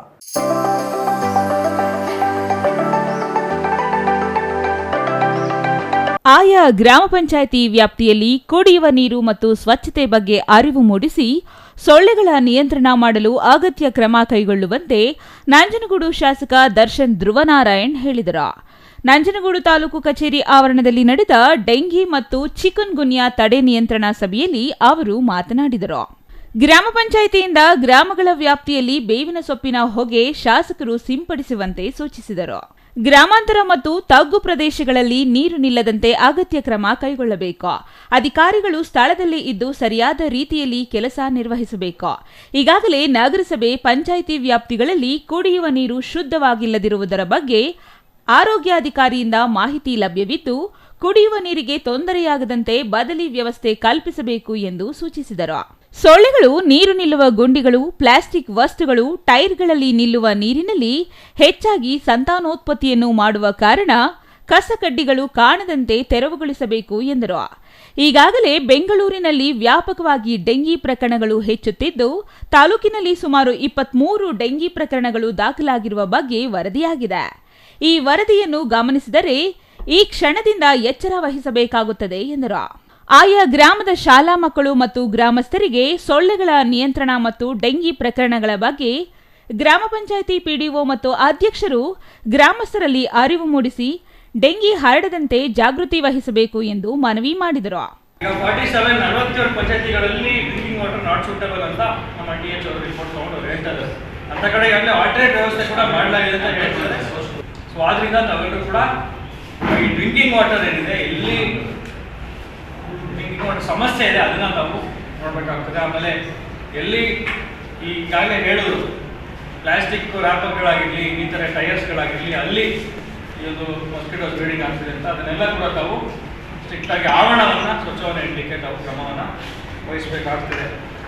ನಿನ್ನೆ ನಂಜನಗೂಡಿನಲ್ಲಿ ಜಿಲ್ಲಾಧಿಕಾರಿಗಳಿಂದ ನಡೆದ ಜನಸ್ಪಂದನಾ ಕಾರ್ಯಕ್ರಮದಲ್ಲಿ ತಾಲೂಕಿನ ಸಾರ್ವಜನಿಕರಿಂದ ತಾಲೂಕಿನ ಅಧಿಕಾರಿಗಳು ಸರಿಯಾಗಿ ಕೆಲಸ ಮಾಡದಿರುವ ಬಗ್ಗೆ ಹಲವು ದೂರುಗಳು ದಾಖಲಾಗಿವೆ ಎಂದು ಶಾಸಕರು ಅಸಮಾಧಾನ ಹೊರಹಾಕಿದರು. ಇದಕ್ಕೆ ಸಂಬಂಧಿಸಿ ಸರಿಯಾಗಿ ಕೆಲಸ ನಿರ್ವಹಿಸದ ಪ್ರಕರಣಗಳು ಮತ್ತೆ ಕಂಡುಬಂದರೆ ಅಂತಹ ಗ್ರಾಮ ಪಂಚಾಯಿತಿ ಪಿಡಿಒಗಳು ಮತ್ತು ಸಂಬಂಧಪಟ್ಟ ಯಾವುದೇ ಅಧಿಕಾರಿಯಾದರೂ ಸರಿ ಕಟ್ಟುನಿಟ್ಟಿನ ಕ್ರಮ ಜರುಗಿಸುವುದಾಗಿ ಶಾಸಕ ದರ್ಶನ್ ಧ್ರುವನಾರಾಯಣ್ ಅಧಿಕಾರಿಗಳಿಗೆ ಸಭೆಯಲ್ಲಿಯೇ ಎಚ್ಚರಿಕೆ ನೀಡಿದರು. Kumar, CTV news, Nanjangud.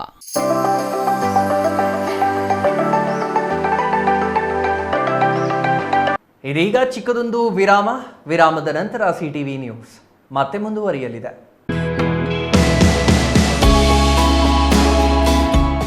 Shri ಚಾಮವಿ party hall, 4ನೇ ಮಹಡಿ, ಶ್ರೀ ಚಾಮವಿ ಕಾಂಪ್ಲೆಕ್ಸ್, ಗೆರಿಯಾ ಶೋರೂಮ್ನ ಮೇಲೆ, ನಂಬರ್ 232T, ಬಿಬಿ ರಸ್ತೆ, ಚಿಕ್ಕಬಳ್ಳಾಪುರ. ನಿಮ್ಮ ಎಲ್ಲ ಶುಭ ಕಾರ್ಯಗಳಿಗೆ ಸುಸಜ್ಜಿತ ಪಾರ್ಟಿ ಹಾಲ್ ಚಿಕ್ಕಬಳ್ಳಾಪುರದಲ್ಲಿ ಸಿದ್ಧ. ಹುಟ್ಟುಹಬ್ಬ, ನಾಮಕರಣ, ಕಾರ್ಯಕ್ರಮ ಯಾವುದೇ ಇರಲಿ, ನಿಮ್ಮ ನಿರೀಕ್ಷೆಗೆ ತಕ್ಕ ಪಾರ್ಟಿ ಹಾಲ್. ನಮ್ಮಲ್ಲಿ ದೊರೆಯುವ ಸೌಲಭ್ಯಗಳು: ವಿಶಾಲವಾದ ಪಾರ್ಟಿ ಹಾಲ್, ಒಂದು ಡೈನಿಂಗ್ ಹಾಲ್, ಮಾಡರ್ನ್ ಅಡುಗೆ ಕೋಣೆ, 300 ಅತಿಥಿಗಳ ಆಸನ ಸಾಮರ್ಥ್ಯ, 2 ಕೊಠಡಿಗಳು ಸಸ್ಯಾಹಾರಿಗಳಿಗೆ ಮಾತ್ರ, ಎಸಿ ಕೇಂದ್ರೀಕೃತ ಪಾರ್ಟಿ ಹಾಲ್, ಪ್ರೊಜೆಕ್ಟರ್ ಮತ್ತು ಪರದೆಯೊಂದಿಗೆ ಸಿದ್ಧವಾಗಿದೆ. ಎಐ ಸ್ಪೀಕರ್ಗಳಿಂದ ಆವೃತ, ಲಿಫ್ಟ್ ಕೂಡ ಲಭ್ಯವಿದೆ. 100 ಕಾರ್ಗಳಿಗೆ ಪಾರ್ಕಿಂಗ್ ವ್ಯವಸ್ಥೆ, ಪವರ್ ಬ್ಯಾಕಪ್ ಜನರೇಟರ್ ಲಭ್ಯ. ಕೂಡಲೇ ಸಂಪರ್ಕಿಸಿ 9916161691 9739702077.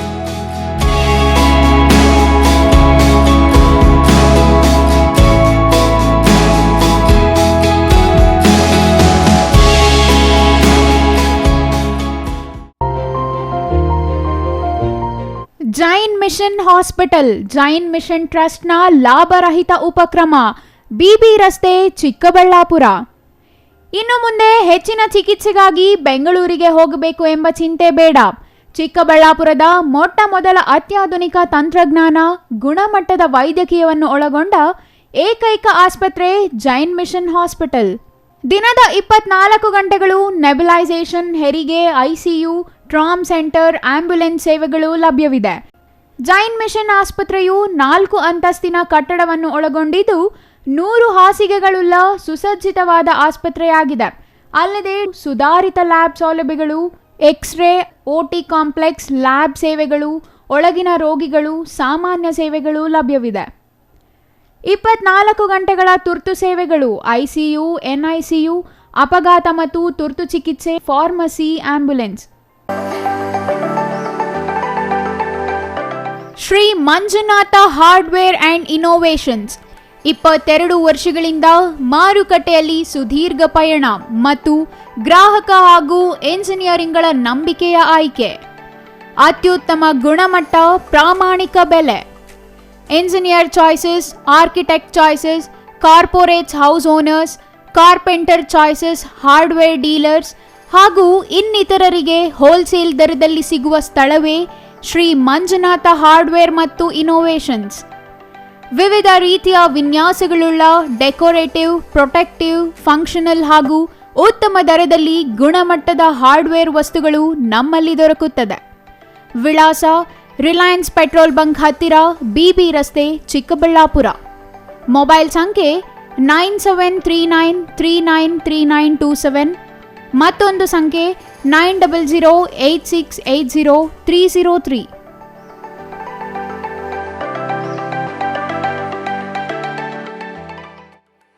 ವಿರಾಮದ ನಂತರ ಸಿಟಿವಿ ನ್ಯೂಸ್ಗೆ ಮತ್ತೆ ಸ್ವಾಗತ. ಕನ್ನಡ ಭಾಷೆ, ಸಾಹಿತ್ಯ, ನೆಲ ಜಲ ಉಳಿಸುವುದು ಕೆಲಸವಾಗಬಾರದು, ಅದು ನಿಮ್ಮೆಲ್ಲರ ಬದುಕಿನ ಭಾಗವಾಗಬೇಕು. ಆ ನಿಟ್ಟಿನಲ್ಲಿ ಕನ್ನಡ ಸಾಹಿತ್ಯ ಪರಿಷತ್ ಕೆಲಸ ಮತ್ತು ಕನ್ನಡಿಗರಲ್ಲಿ ಜಾಗೃತಿ ಮೂಡಿಸುವ ಕೆಲಸ ಆಗಬೇಕಿದೆ ಎಂದು ಶಾಸಕ ಬಿಎನ್ ರವಿಕುಮಾರ್ ತಿಳಿಸಿದರು.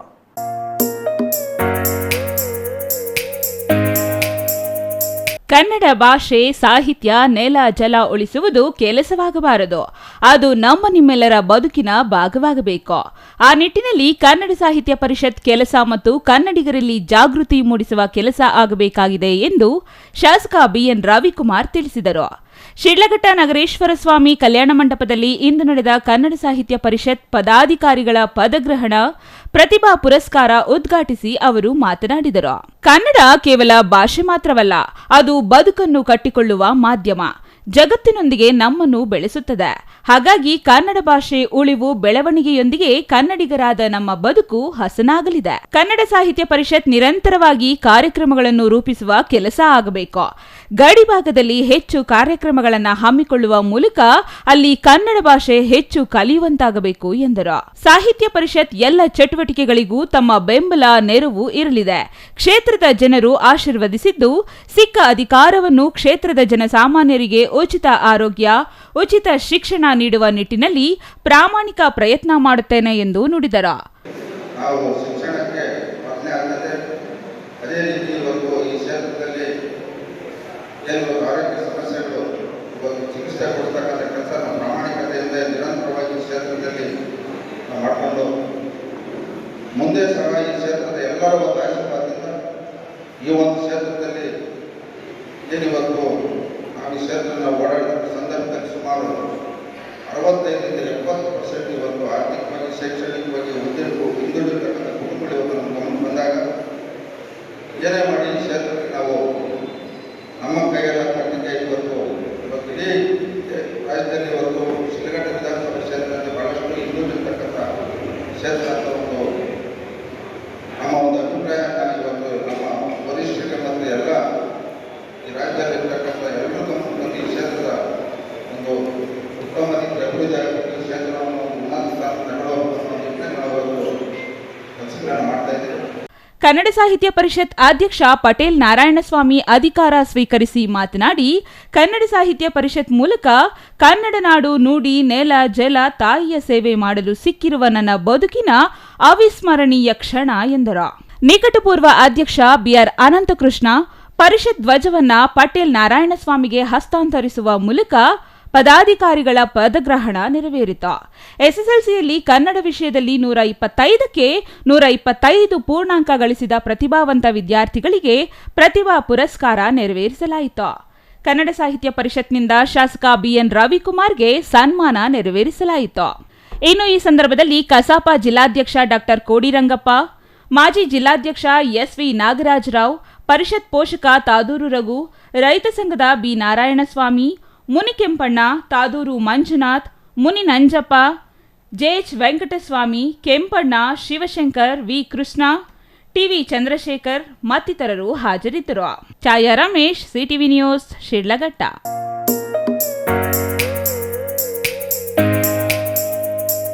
ರೈತರ ಬೆಳೆ ಸಮೀಕ್ಷೆಗಾಗಿ ಮೊಬೈಲ್ ಆ್ಯಪ್ ಬಂದಿದ್ದು, ಇದರ ಸದುಪಯೋಗ ರೈತರು ಪಡೆಯುವಂತೆ ಕೃಷಿ ಇಲಾಖೆ ಸಹಾಯಕ ನಿರ್ದೇಶಕಿ ಪೂಜಾ ಕೋರಿದ್ರ. ತುರುವೇಕೆರೆ ಕೃಷಿ ಇಲಾಖೆ ಕಚೇರಿಯಲ್ಲಿ ಮಾತನಾಡಿದ ಅವರು, ರೈತರಿಗೆ ತಮ್ಮ ಜಮೀನುಗಳಲ್ಲಿ ತಾವೇ ಬೆಳೆದ ಮಾಹಿತಿಯನ್ನ ಛಾಯಾಚಿತ್ರ ಸಹಿತ ಅಪ್ಲೋಡ್ ಮಾಡುವ ವಿನೂತನ ಅವಕಾಶವಾಗಿದೆ ಎಂದು ಹೇಳಿದರು. 2024ನೇ ಸಾಲಿನ ಮುಂಗಾರು ಹಂಗಾಮಿನ ಬೆಳೆ ಸಮೀಕ್ಷೆ ತುಮಕೂರು ಜಿಲ್ಲೆಯಾದ್ಯಂತ ಆರಂಭವಾಗಿದೆ. ಕಳೆದ ಬಾರಿಯಂತೆ ಈ ಬಾರಿಯೂ ಬೆಳೆ ಸಮೀಕ್ಷೆಯಲ್ಲಿ ರೈತರು ಸ್ವತಃ ತಮ್ಮ ಜಮೀನಿನಲ್ಲಿ ತಾವು ಬೆಳೆದ ಬೆಳೆ ವಿವರ ದಾಖಲಿಸಲು ಮುಂಗಾರು ರೈತರ ಬೆಳೆ ಸಮೀಕ್ಷೆ 2024-25 ಎಂಬ ಹೆಸರಿನ ಮೊಬೈಲ್ ಆಪ್ ಅನ್ನ ಬಳಕೆ ಮಾಡುವ ರೀತಿ ರೈತರಿಗೆ ತಿಳಿಸಲು ಪ್ರತಿ ಗ್ರಾಮದಲ್ಲಿ ನುರಿತ ಖಾಸಗಿ ನಿವಾಸಿಗಳನ್ನ ನೇಮಿಸಲಾಗಿದೆ ಎಂದರು. ರೈತರು ಬೆಳೆ ಸಮೀಕ್ಷೆ ಮೊಬೈಲ್ ಆಪ್ ಅನ್ನ ಬಳಸಲು ಬೆಳೆ ಸಮೀಕ್ಷೆ ಮೊಬೈಲ್ ಆಪ್ 2024-25 ಎಂದು ಹುಡುಕಿ ಮೊಬೈಲ್ ಆಪ್ ಡೌನ್ಲೋಡ್ ಮಾಡಿಕೊಳ್ಳಬೇಕು. ರೈತರ ಆಧಾರ್ ಕಾರ್ಡ್ QR ಕೋಡ್ ಅನ್ನು ಸ್ಕ್ಯಾನ್ ಮಾಡಿ ಆಧಾರ್ ವಿವರ ಮತ್ತು ಮೊಬೈಲ್ ಸಂಖ್ಯೆ ನಮೂದಿಸಿ ಸಕ್ರಿಯಗೊಳಿಸಲು OTP ನಮೂದಿಸಿದಾಗ ಸಕ್ರಿಯಗೊಳ್ಳುತ್ತದೆ. ಮೊದಲು ಮೊಬೈಲ್ ಆಪ್ನಲ್ಲಿ ಮಾಸ್ಟರ್ ವಿವರಗಳನ್ನು ಡೌನ್ಲೋಡ್ ಮಾಡಿಕೊಳ್ಳಬೇಕು. ನಂತರ ತಮ್ಮ ಜಮೀನಿನ ಸರ್ವೆ ನಂಬರ್ಗಳನ್ನು ಆಪ್ಗೆ ಸೇರಿಸಿಕೊಳ್ಳಬೇಕು. ಮುಂದಿನ ಹಂತದಲ್ಲಿ ರೈತರು ತಮ್ಮ ಜಮೀನಿನಲ್ಲಿ ಬೆಳೆದ ಬೆಳೆ ವಿವರವನ್ನು ದಾಖಲಿಸಬೇಕು. ಈ ಹಂತದಲ್ಲಿ ರೈತರು ತಮ್ಮ ಜಮೀನಿನಲ್ಲಿ ಪಾಳು ಬಿದ್ದಿರುವ ಪ್ರದೇಶ, ಈಗಾಗಲೇ ಕಟಾವಾದ ಪ್ರದೇಶ, ಕೃಷಿಯೇತರ ಬಳಕೆಗೆ ಬಳಕೆಯಾದ ಪ್ರದೇಶ ವಿವರವನ್ನು ದಾಖಲಿಸಬೇಕು. ರೈತರು ತಾವು ಬೆಳೆದ ಪ್ರತಿ ಬೆಳೆಯ ವಿಸ್ತೀರ್ಣದ ಜೊತೆಗೆ ಪ್ರತಿ ಬೆಳೆಯ 2 ಛಾಯಾಚಿತ್ರಗಳನ್ನು ತೆಗೆದು ಅಪ್ಲೋಡ್ ಮಾಡಬೇಕು. ರೈತರ ಜಮೀನಿನ ಬೆಳೆ ವಿವರವನ್ನ ಖಾಸಗಿ ನಿವಾಸಿಗಳು ದಾಖಲಿಸುತ್ತಾರೆ. ಹೀಗೆ ಸಂಗ್ರಹಿಸಲಾದ ಬೆಳೆ ಸಮೀಕ್ಷೆ ಮಾಹಿತಿಯನ್ನ ಸರ್ಕಾರದ ಯೋಜನೆಗಳಿಗೆ ಬಳಸಲಾಗುತ್ತದೆ ಎಂದು ಹೇಳಿದರು. ತಾಲೂಕಿನ ರೈತರು ಈ ಅವಕಾಶವನ್ನ ಸದುಪಯೋಗ ಪಡೆದು ತಮ್ಮ ಜಮೀನಿನಲ್ಲಿ ಬೆಳೆದ ಬೆಳೆ ವಿವರವನ್ನ ತಾವೇ ಸರ್ಕಾರಕ್ಕೆ ನಿಗದಿತ ಸಮಯದೊಳಗೆ ಮೊಬೈಲ್ ಬೆಳೆ ಸಮೀಕ್ಷೆ ಮೊಬೈಲ್ ಆಪ್ ಮೂಲಕ ದಾಖಲಿಸಲು ಮನವಿ ಮಾಡಿದ್ರು. ಮಾಹಿತಿಗಾಗಿ ಹತ್ತಿರದ ರೈತ ಸಂಪರ್ಕ ಕೇಂದ್ರ, ಕೃಷಿ ಕಂದಾಯ, ತೋಟಗಾರಿಕೆ ಹಾಗೂ ರೇಷ್ಮೆ ಇಲಾಖಾ ಅಧಿಕಾರಿಗಳನ್ನ ಸಂಪರ್ಕಿಸಲು ಮನವಿ ಮಾಡಿದ್ದಾರೆ. ಎಲ್ರಿಗೂ ನಮಸ್ಕಾರ. ನಮ್ಮ ತುರುವೇಕೆರೆ ತಾಲೂಕಿನ ರೈತ ಬಾಂಧವರಲ್ಲಿ ವಿನಂತಿಸ್ಕೊಳ್ಳೋದೇನಪ್ಪಾ ಅಂತಂದ್ರೆ, ನಿಮ್ಗೆಲ್ಲ ಗೊತ್ತಿರೋಂಗೆ ನಮ್ಮ ತುರುವೇಕೆರೆ ತಾಲೂಕಲ್ಲಿ ಪೂರ್ವ ಮುಂಗಾರು ಹಂಗಾಮು ಪ್ರಾರಂಭ ಆಗಿದೆ. ಹಾಗೇನೆ ಪೂರ್ವ ಮುಂಗಾರು ಹಂಗಾಮಿನ ಬೆಳೆ ಸಮೀಕ್ಷೆಯನ್ನ ಕೈಗೊಳ್ಳೋದಕ್ಕೆ ಆ್ಯಪ್ ಕೂಡ ರಿಲೀಸ್ ಆಗಿದೆ. ರೈತ ಬಾಂಧವರಲ್ಲಿ ವಿನಂತಿಸ್ಕೊಳ್ಳೋದೇನಪ್ಪಾ ಅಂತಂದ್ರೆ, ದಯವಿಟ್ಟು ಎಲ್ಲರೂ ತಮ್ಮ ತಮ್ಮ ಜಮೀನಿನಲ್ಲಿ ಬೆಳೆದಂತಹ ಬೆಳೆಗಳನ್ನು ರೈತರ ಬೆಳೆ ಸಮೀಕ್ಷೆ ಆ್ಯಪ್ ಮೂಲಕ ತಮ್ಮ ಜಮೀನಿನ ಸಮೀಕ್ಷೆಯನ್ನು ತಾವೇ ಕೈಗೊಂಡು ತಮ್ಮ ಜಮೀನಿನಲ್ಲಿ ಬೆಳೆದಂತಹ ಬೆಳೆಗಳ ದಾಖಲೀಕರಣಗಳನ್ನು ನೀವೇ ಖುದ್ದಾಗಿ ಮಾಡಿಕೊಳ್ಬೇಕು. ಈ ಒಂದು ರೈತರ ಬೆಳೆ ಸಮೀಕ್ಷೆ ಆ್ಯಪನ್ನು ಯಾವ ಥರ ನೀವು ಆಪ್ರೇಟ್ ಮಾಡಬೇಕು ಅಂತಂದರೆ, ನೀವು ಎಲ್ಲ ಬೇರೆ ಆ್ಯಪ್ಗಳನ್ನು ಯಾವ ಥರ ಪ್ಲೇಸ್ಟೋರಿಂದ ಡೌನ್ಲೋಡ್ ಮಾಡ್ಕೊಳ್ತೀರೋ ಅದೇ ಥರ ರೈತರ ಬೆಳೆ ಸಮೀಕ್ಷೆ ಆ್ಯಪ್ 2024-25 ಅಂತ ಪ್ಲೇಸ್ಟೋರಲ್ಲಿ ಇರುತ್ತೆ. ಅದನ್ನು ನೀವು ಡೌನ್ಲೋಡ್ ಮಾಡಿಕೊಂಡ್ರೆ ನಿಮ್ಮ ಆಧಾರ್ ಕಾರ್ಡನ್ನು ಸ್ಕ್ಯಾನ್ ಮಾಡಿದ್ರೆ ಆಯಿತು. ಸ್ಕ್ಯಾನರ್ QR ಕೋಡ್ ಇರುತ್ತಲ್ವ, ಅದನ್ನು ಸ್ಕ್ಯಾನ್ ಮಾಡಿದ್ರೆ ಡೈರೆಕ್ಟಾಗಿ ನೀವು ಲಾಗಿನ್ ಆಗ್ಬೋದು. ಅಥವಾ ನಿಮ್ಮ ಆಧಾರ್ ಸಂಖ್ಯೆಯನ್ನು ನಮೂದು ಮಾಡಿದ್ರೆ ನಿಮ್ಮ ಆಧಾರ್ ಸಂಖ್ಯೆಗೆ ನೋಂದಣಿಯಾಗಿರ್ತಕ್ಕಂಥ ಮೊಬೈಲ್ ನಂಬರ್ಗೆ ಅದೊಂದು OTPಯನ್ನು ಸೆಂಡ್ ಮಾಡುತ್ತೆ. OTPಯನ್ನು ಹಾಕಿದ್ರೆ ನೀವು ಆ ಒಂದು ಅಪ್ಲಿಕೇಶನ್ಗೆ ಲಾಗಿನ್ ಆಗ್ತೀರಾ.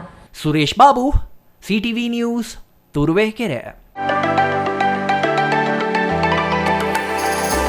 ಬಾಬು ಜಗಜೀವನ್ ರಾಮ್ ಅವರು ಸೃಷ್ಟಿಸಿದ ಹಸಿರು ಕ್ರಾಂತಿಯಿಂದ ದೇಶದಲ್ಲಿ ಬಡವರಿಗೆ ಆಹಾರದ ಕೊರತೆ ದೂರವಾಯಿತು ಎಂದು ವಿಜಯಪುರ ಪುರಸಭೆ ಮುಖ್ಯಾಧಿಕಾರಿ ಸಂತೋಷ್ ಹೇಳಿದರು. ವಿಜಯಪುರ ಪುರಸಭೆ ಕಚೇರಿಯಲ್ಲಿ ಆಯೋಜಿಸಿದ್ದ ಜಗಜೀವನ್ ರಾಮ್ ಸ್ಮರಣೆ ಕಾರ್ಯಕ್ರಮದಲ್ಲಿ ಅವರು ಮಾತನಾಡಿದರು.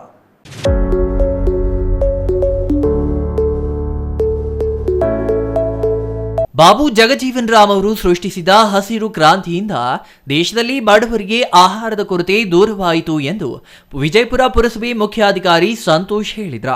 ವಿಜಯಪುರ ಪುರಸಭೆ ಕಚೇರಿಯಲ್ಲಿ ಆಯೋಜಿಸಿದ್ದ ಜಗಜೀವನ್ ರಾಮ್ ಸ್ಮರಣೆ ಕಾರ್ಯಕ್ರಮದಲ್ಲಿ ಅವರು ಮಾತನಾಡಿದರು. ಕ್ರಾಂತಿಯ ಹರಿಕಾರ ಬಾಬೂಜಿ ಸಮಾಜದ ಕಟ್ಟಕಡೆಯ ವ್ಯಕ್ತಿಯ ಜೀವನಕ್ಕೂ ಆದ್ಯತೆ ಕೊಟ್ಟಿದ್ದರಿಂದ ಇಂದು ಸಮಾಜದಲ್ಲಿ ಆಹಾರ ಪದಾರ್ಥಗಳ ಕೊರತೆ ಇಲ್ಲ ಎಂದು ಸ್ಮರಿಸಿದರು. ಪುರಸಭೆ ಸದಸ್ಯ ಬೈರೇಗೌಡ ಮಾತನಾಡಿ, ಅಧಿಕಾರ ಮತ್ತು ಆಸ್ತಿಯಿಂದ ಗಳಿಸಲಾಗದ ಕೀರ್ತಿಯನ್ನ ಸೇವೆ ಹಾಗೂ ತ್ಯಾಗದಿಂದ ಗಳಿಸಬಹುದೆಂದು ಬಾಬು ಜಗಜೀವನ್ ರಾಮ್ ಅವರ ಬದುಕು ತಿಳಿಸಿಕೊಡುತ್ತದೆ ಎಂದ್ರ. ಬಾಬೂಜಿ ಎಂದೇ ಹೆಸರಾಗಿದ್ದ ಬಾಬು ಜಗಜೀವನ್ ರಾಮ್ ನಿಸ್ವಾರ್ಥ ಸೇವೆ, ಸ್ವಾತಂತ್ರ್ಯ ಚಳವಳಿ ಮತ್ತು ಸಮರ್ಪಣಾ ಮನೋಭಾವದ ಹೋರಾಟದಿಂದ ಸಮಾಜಕ್ಕೆ ಆದರ್ಶಪ್ರಾಯ ವ್ಯಕ್ತಿಯಾಗಿದ್ದಾರೆ. ಅವರು 3 ದಶಕಗಳ ಕಾಲ ಕೇಂದ್ರ ಮಂತ್ರಿ ಮಂಡಲದ ಸದಸ್ಯರಾಗಿ ಅಪಾರ ಆಡಳಿತ ಅನುಭವ ಗಳಿಸಿದರು ಎಂದ್ರ. ಸಾರಿಗೆ, ಆಹಾರ, ರೈಲ್ವೆ, ಕೃಷಿ ಮತ್ತು ಸಮುದಾಯ ಅಭಿವೃದ್ಧಿ, ಕಾರ್ಮಿಕ ಮತ್ತು ಉದ್ಯೋಗ ಪುನರ್ವಸತಿ ಕೆಲಸವನ್ನ ಮಾಡಿದ ಹಿರಿಮೆ ಅವರದು ಎಂದರು. ಡಾಕ್ಟರ್ ಬಾಬು ಜಗಜೀವನ್ ರಾಮ್ ಅವರ ಪುಣ್ಯಸ್ಮರಣೆಯ ಜಯಂತಿಯನ್ನು ಸ್ಮರಿಸುತ್ತಾ, ಬಾಬು ಜಗಜೀವನ್ ರಾಮ್ ಅವರು ಕ್ರಾಂತಿಕಾರಿ ಹರಿಕಾರರು ಹಾಗೂ ರಾಷ್ಟ್ರ ನಾಯಕರಾಗಿದ್ದರು ಹಾಗೂ ಭಾರತ ಸ್ವತಂತ್ರ ಹೋರಾಟಗಾರರು ಹಾಗೂ ಮಾಜಿ ಪ್ರಧಾನಿಯಾಗಿದ್ದರು. ಅವರ ಜೀವನ ಶೈಲಿ, ಸಾಧನೆಗಳು, ಗುರಿಗಳನ್ನ ಅವರ ಜೀವನದಲ್ಲಿ ಅಳವಡಿಸಿಕೊಂಡು ಅದೇ ರೀತಿ ನಮ್ಮ ಜೀವನದಲ್ಲೂ ಸಹ ಅಳವಡಿಸಿಕೊಂಡು ಒಂದು ಉತ್ತಮ ಜೀವನವನ್ನು ನಡೆಸಬೇಕಂತ. ಇನ್ನು ಕಾರ್ಯಕ್ರಮದಲ್ಲಿ ಪುರಸಭಾ ಸದಸ್ಯ ನಾರಾಯಣಸ್ವಾಮಿ, ಕಂದಾಯಾಧಿಕಾರಿ ಚಂದ್ರು, ಕಂದಾಯ ನಿರೀಕ್ಷಕ ತ್ಯಾಗರಾಜ್, ಅನಿಲ್, ಜೋಶಿ, ಶಿವ, ನಾಗೇಗೌಡ ಇನ್ನೂ ಹಲವರು ಹಾಜರಿದ್ದರು. Satish Kumar, CTV news, Vijayapura.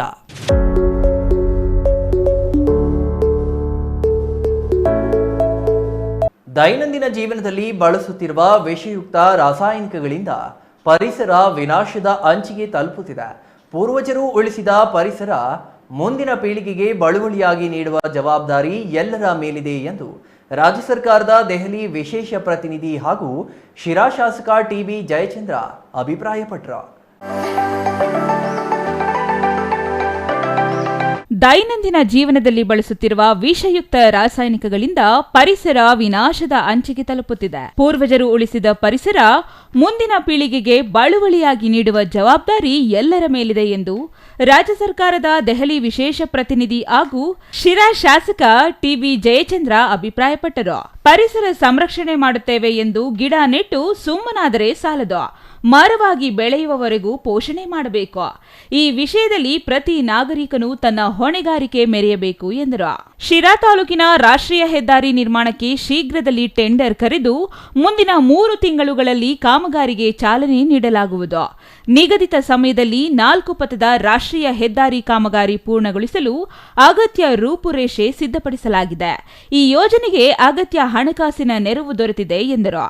ರಾಷ್ಟ್ರೀಯ ಹೆದ್ದಾರಿ ಪೂರ್ಣಗೊಂಡ ನಂತರ ಶಿರಾದಿಂದ ರಾಜಧಾನಿ ಬೆಂಗಳೂರು ಹಾಗೂ ಅಂತಾರಾಷ್ಟ್ರೀಯ ಕೆಂಪೇಗೌಡ ವಿಮಾನ ನಿಲ್ದಾಣಕ್ಕೆ ಅತ್ಯಂತ ಕಡಿಮೆ ಸಮಯದಲ್ಲಿ ಪ್ರಯಾಣಿಕರು ಸಂಚರಿಸಬಹುದು ಎಂದು ಹೇಳಿದರು. ಪ್ರಧಾನಿ ನರೇಂದ್ರ ಮೋದಿ ನೇತೃತ್ವದ NDA ಸರ್ಕಾರದಲ್ಲಿ ಕೇಂದ್ರ ರಸ್ತೆ ಸಾರಿಗೆ ಹಾಗೂ ಹೆದ್ದಾರಿ ಸಚಿವ ನಿತಿನ್ ಗಡ್ಕರಿ ಅವರು ಈ ಯೋಜನೆಗೆ ಸಹಕಾರ ಕೊಟ್ಟಿದ್ದಾರೆ. 4-5 ಬಾರಿ ನಿತಿನ್ ಗಡ್ಕರಿ ಅವರನ್ನು ಭೇಟಿ ಮಾಡಿ ಈ ಯೋಜನೆ ಬಗ್ಗೆ ಚರ್ಚಿಸಿ ಈ ರಸ್ತೆ ಕಾಮಗಾರಿಗೆ ಅಗತ್ಯ ಹಣಕಾಸು ನೆರವು ಹಾಗೂ ಅನುಮತಿ ತ್ವರಿತವಾಗಿ ಪಡೆಯುವುದಾಗಿ ಶಾಸಕ TB ಜಯಚಂದ್ರ ತಿಳಿಸಿದರು. ಇವತ್ತು ಅರಣ್ಯ ಇಲಾಖೆಯ ಸಹಯೋಗದಿಂದ ಪಾಲಿಟೆಕ್ನಿಕ್ ಆವರಣದಲ್ಲಿ ವನ ಮಹೋತ್ಸವದ ಕಾರ್ಯಕ್ರಮವನ್ನು ಗಿಡವನ್ನು ನೆಡೋದ್ರ ಮುಖೇನ ಉದ್ಘಾಟನೆ ಮಾಡಿದ್ದೇವೆ. ನಾವು ಇವತ್ತಿನ ಹೊಸ ಪೀಳಿಗೆಗೆ, ಸಮಾಜಕ್ಕೆ ಒಂದು ಅರಿವನ್ನು ಮೂಡಿಸಬೇಕಾಗಿದೆ. ಪ್ರಕೃತಿಯ ಬಗ್ಗೆ ಎಲ್ಲೋ ಒಂದು ಕಡೆ ಅವೇರ್ನೆಸ್ನ ಮೂಡಿಸ್ತಕ್ಕಂಥ ಕೆಲಸ ಆಗಬೇಕಾಗಿದೆ. ಪ್ರಕೃತಿಗೆ ಉಳಿಬೇಕಾದಾಗ ನಮಗಿರ್ತಕ್ಕಂಥದ್ದು ಒಂದೇ ಭೂಮಿ. ಆ ಭೂಮಿಯನ್ನು ರಕ್ಷಿಸುವಂಥ ಕೆಲಸ ಆಗಬೇಕಾದಾಗ ನಾವು ಗಿಡ ಮರಗಳನ್ನು ಬೆಳೆಸುವಂಥ ಕೆಲಸ ಆಗಬೇಕು. ಸಿರಾ ಟು ಬೈರನಹಳ್ಳಿ ಕ್ರಾಸು ಸುಮಾರು 1,000 ಕೋಟಿನಲ್ಲಿ ಇವತ್ತು ರಾಷ್ಟ್ರೀಯ ಹೆದ್ದಾರಿನಲ್ಲಿ ಅದು ನಿರ್ಮಾಣ ಬಹುಶಃ 3-4 ತಿಂಗಳಲ್ಲಿ ಪ್ರಾರಂಭ ಆಗ್ತದೆ. ಆದಂಥ ಸಂದರ್ಭದಲ್ಲಿ ಅದು ಹೆಚ್ಚು ಸಿರಾದ ಮೇಲೆ ಒಂದು ಭವಿಷ್ಯವನ್ನು ರೂಪಿಸ್ತಕ್ಕಂಥ ರಸ್ತೆ ಆಗ್ತದೆ. ಅದ್ರ ಜೊತೆಗೆ ಇವತ್ತು ಭಾಳ ವರ್ಷದಿಂದ ನೆನೆಗುದಿಗೆ ಬಿದ್ದಿದ್ದು, ನಮ್ಮ ಕಾಲದಲ್ಲೇ ಪ್ರಾರಂಭ ಆಗಿದ್ದು ಏನಂದರೆ, ನಮಗೆ railway Tumakuru to Davanagere railway 2012ರಲ್ಲಿ ನಾವು ಅಧಿಕಾರದಲ್ಲಿದ್ದಂಥ ಸಂದರ್ಭದಲ್ಲೇ ಶಂಕುಸ್ಥಾಪನೆಯನ್ನು ಕೂಡ ಮಾಡಿದ್ವಿ. ಅವತ್ತಿಂದ ಪ್ರಕ್ರಿಯೆ ನಡೀತಾ ಇತ್ತು.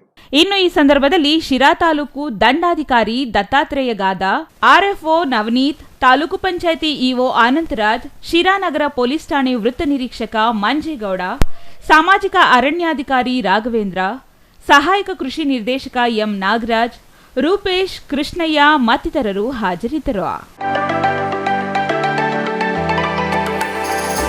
ಜಿಲ್ಲೆಯಲ್ಲಿ ಬಯಸದೇ ಇರುವ ಭಾಗ್ಯ ಬಯಸಿ ಬಂದಿದೆ. ತುಮಕೂರು ಜಿಲ್ಲೆ ಹಾಗೂ ಜನರಿಗೆ ಆಭಾರಿಯಾಗಿದ್ದೇನೆ. ಗುಬ್ಬಿ ತಾಲೂಕಿನ ಹಾಗಲವಾಡಿ ಮತ್ತಿತರ ಗ್ರಾಮಗಳ ಏತ ನೀರಾವರಿ ಸರಿಪಡಿಸುವ ಕೆಲಸ ಮಾಡುತ್ತೇನೆ.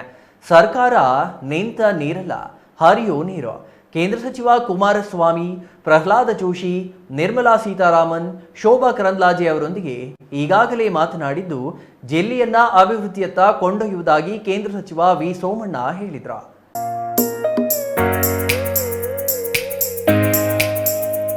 ಗುಬ್ಬಿ ನಗರದ ಗೋಸಲ ಚನ್ನಬಸವೇಶ್ವರ ಸ್ವಾಮಿಗೆ ಪೂಜೆ ಸಲ್ಲಿಸಿ ಬಾಲಾಜಿ ಕಲ್ಯಾಣ ಮಂಟಪದಲ್ಲಿ ಬಿಜೆಪಿ ಜೆಡಿಎಸ್ ಕಾರ್ಯಕರ್ತರು ಏರ್ಪಡಿಸಿದ್ದ ಅಭಿನಂದನಾ ಕಾರ್ಯಕ್ರಮದಲ್ಲಿ ಮಾತನಾಡಿದ ಕೇಂದ್ರ ಜಲಶಕ್ತಿ ಹಾಗೂ ರೈಲ್ವೆ ಖಾತೆಗಳ ರಾಜ್ಯ ಸಚಿವ ವಿ ಸೋಮಣ್ಣ ಅವರಿಗೆ ಜಿಲ್ಲೆಯ ಗುಬ್ಬಿ ವಿಧಾನಸಭಾ ಕ್ಷೇತ್ರದ ಬಿಜೆಪಿ ಮತ್ತು ಜೆಡಿಎಸ್ ಮುಖಂಡರು, ಕಾರ್ಯಕರ್ತರು ಅಭಿನಂದನಾ ಕಾರ್ಯಕ್ರಮ ಏರ್ಪಡಿಸಿದ್ದರು. ಈ ವೇಳೆ ಮಾತನಾಡಿದ ವಿ ಸೋಮಣ್ಣ, ಅಭಿವೃದ್ಧಿ ಹೆಸರಿನಲ್ಲಿ ಯಾವುದೇ ಗೊಂದಲ ಬೇಡ, ಜನರ ನಂಬಿಕೆ ಉಳಿಸುವ ಕೆಲಸ ಮಾಡೋಣ. ಹೇಮಾವತಿ ಎಕ್ಸ್ಪ್ರೆಸ್ ಕೆನಾಲ್ ಬಗ್ಗೆ ಮುಖ್ಯಮಂತ್ರಿಗಳು ಮತ್ತು ಉಸ್ತುವಾರಿ ಸಚಿವರ ಬಳಿ ಮಾತನಾಡಿ ವಾಸ್ತವಾಂಶ ತಿಳಿಸಿದ್ದೇನೆ. ತುಮಕೂರು ಜಿಲ್ಲೆಯ ಜನರ ನೋವು ಅರ್ಥ ಮಾಡಿಕೊಂಡಿದ್ದೇನೆ. ರಾಜ್ಯ ಸರ್ಕಾರ ಒಂದು ಜಿಲ್ಲೆಗೆ ಅನ್ಯಾಯ ಮಾಡಿ ಇನ್ನೊಂದು ಜಿಲ್ಲೆಗೆ ನೀರು ತೆಗೆದುಕೊಂಡು ಹೋಗುವುದು ಸರಿಯಲ್ಲ ಎಂದು ಮುಖ್ಯಮಂತ್ರಿಗಳ ಗಮನಕ್ಕೆ ತಂದಿದ್ದೇನೆ ಎಂದರು. ಮುಖ್ಯಮಂತ್ರಿಗಳ ಜೊತೆಯಲ್ಲಿ ಮಾನ್ಯ ಉಸ್ತುವಾರಿ ಮಂತ್ರಿಗಳಾದ ಮಾತಾಡೋ ಜೊತೆಯಲ್ಲಿ ವಾಸ್ತವಾಂಶ ಏನಿದೆ ಮಾಡಿ ಅಂತ ಹೇಳಿದ್ದೀನಿ. ತಾಂತ್ರಿಕ ಸಮಿತಿಯನ್ನು ಮಾಡಿದ್ದೀವಿ. ಅದರ ವರದಿ ಬಂದ ಮೇಲೆ ನಿಮ್ಮನ್ನೆಲ್ಲ ಕರೆದು ಚರ್ಚೆ ಮಾಡ್ತೀವಿ ಅಂತ ಹೇಳಿದ್ದಾರೆ. ಅಲ್ಲಿವರೆಗೂ ಕೆಲಸನ ಸ್ಥಗಿತಗೊಳಿಸಿ ಅಂತ ವಿನಂತಿ ಮಾಡಿದ್ದೀವಿ.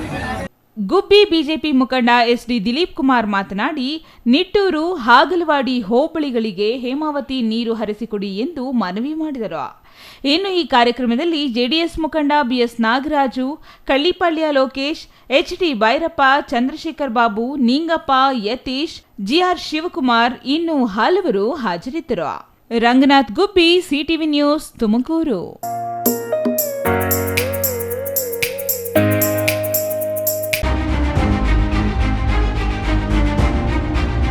ಭೂ ಪರಿವರ್ತನೆಗೆ 30,000 ಹಣಕ್ಕೆ ಬೇಡಿಕೆ ಇಟ್ಟಿದ್ದು 20,000 ಹಣ ಪಡೆಯುವ ವೇಳೆ ಲೋಕಾಯುಕ್ತ ಅಧಿಕಾರಿಗಳು ದಾಳಿ ನಡೆಸಿರುವ ಘಟನೆ ಶನಿವಾರ ಸಂಜೆ ನಡೆದಿದೆ. ಮಾಲೂರು ತಾಲೂಕಿನ ಕಂದಾಯ ಇಲಾಖೆ, ಆರ್ಐ ಮತ್ತು ಸರ್ವೆ ಇಲಾಖೆ ಎಡಿಎಲ್ಆರ್ ಲೋಕಾಯುಕ್ತ ಬಲೆಗೆ ಬಿದ್ದಿದ್ದಾರೆ. ಕೋಲಾರ ಜಿಲ್ಲಾ ಮಾಲೂರು ತಾಲೂಕಿನ ತಾಲೂಕು ಸೌಧದಲ್ಲಿ ಬೆಂಗಳೂರಿನ ಲೋಕಾಯುಕ್ತ ಎಸ್ಪಿ ಉಮೇಶ್ ನೇತೃತ್ವದಲ್ಲಿ ದಾಳಿ ನಡೆಸಲಾಗಿದೆ. ದೊಡ್ಡಕಡತೂರು ಗ್ರಾಮದ ಕಾಮಣ್ಣ ಎಂಬುವವರು ನೀಡಿದ ದೂರಿನ ಮೇರೆಗೆ ಲೋಕಾಯುಕ್ತ ಅಧಿಕಾರಿಗಳು ಶನಿವಾರ ಸಂಜೆ ತಾಲೂಕು ಸೌಧದಲ್ಲಿ ದಾಳಿ ನಡೆಸಿದ್ದಾರೆ. ಕಸಬಾ ಹೋಬಳಿ ಆರ್ಐ ಆಗಿ ಕರ್ತವ್ಯ ನಿರ್ವಹಿಸುತ್ತಿದ್ದ ಮಂಜುನಾಥ್ ಮತ್ತು ಸರ್ವೆ ಇಲಾಖೆ ಎಡಿಎಲ್ಆರ್ ಅಶ್ವಿನಿ ಲೋಕಾಯುಕ್ತ ಬಲೆಗೆ ಬಿದ್ದ ಅಧಿಕಾರಿಗಳಾಗಿದ್ದಾರೆ. ದೊಡ್ಡಕಡತೂರು ಗ್ರಾಮದ ಸರ್ವೆ ನಂಬರ್ 201ರ ಮೇಜಿನ ಬದುಕಿನ ಸ್ಕೆಚ್ ಮತ್ತು ಭೂಪರಿವರ್ತನೆಗೆ 30,000 ರೂಪಾಯಿಗೆ ಇಬ್ಬರು ಬೇಡಿಕೆ ಇಟ್ಟಿದ್ದರು ಎನ್ನಲಾಗಿದೆ. ಇಂದು ಬೆಳಗ್ಗೆ ಆರ್ಐ ಮಂಜುನಾಥ್ 10,000 ಪಡೆದು ಇನ್ನುಳಿದ ಹಣವನ್ನು ಅಟೆಂಡರ್ಗೆ ದೂರದಾರ ನೀಡಿದ್ದಾರೆ. ತಾಲೂಕು ಸೌಧದಲ್ಲಿ ಅಟೆಂಡರ್ ಆರ್ ಮಂಜುನಾಥ್ಗೆ ನೀಡುವಾಗ ಲೋಕಾಯುಕ್ತ ಅಧಿಕಾರಿಗಳು ದಾಳಿ ನಡೆಸಿ ಬಂಧಿಸಿ ತನಿಖೆ ಕೈಗೊಂಡಿದ್ದಾರೆ. MP Prakash, CTV news, Malur. ಇದೀಗ ಚಿಕ್ಕದೊಂದು ವಿರಾಮದ ನಂತರ ಸಿಟಿವಿ ನ್ಯೂಸ್ ಮತ್ತೆ ಮುಂದುವರಿಯಲಿದೆ. ನಿಮ್ಮ ಮಕ್ಕಳ ಹುಟ್ಟುಹಬ್ಬವೇ ಕೇವಲ 500 ರೂಪಾಯಿಗೆ ಸಿಗಲಿದೆ ಪ್ರಚಾರ. ವಿವಾಹ, ವಾರ್ಷಿಕೋತ್ಸವ, ನಾಮಕರಣ, ಗೃಹ ಪ್ರವೇಶ, ಶುಭ ಕಾರ್ಯ ಯಾವುದೇ ಇರಲಿ, ನಾವು ನೀಡ್ತೀವಿ ಪ್ರಚಾರ. ಸುದ್ದಿ ಸಮಯದಲ್ಲಾದರೆ 1,000, ಇತರೆ ಸಮಯದಲ್ಲಿ ಕೇವಲ 500 ರೂಪಾಯಿಯಲ್ಲಿಯೇ ಪ್ರಚಾರ. ನಿಮ್ಮ ಸಿಟಿವಿ ನ್ಯೂಸ್ನಲ್ಲಿ ಅತಿ ಕಡಿಮೆ ಬೆಲೆ, ಹೆಚ್ಚಿನ ಪ್ರಚಾರ. 2 ದಿನದ ಮುಂಚಿತವಾಗಿ ಮಾಹಿತಿ ಕಳುಹಿಸಿ. ಕೂಡಲೇ ಸಂಪರ್ಕಿಸಿ 9916317028. ಮತ್ತೊಂದು ಸಂಖ್ಯೆ 9535611141.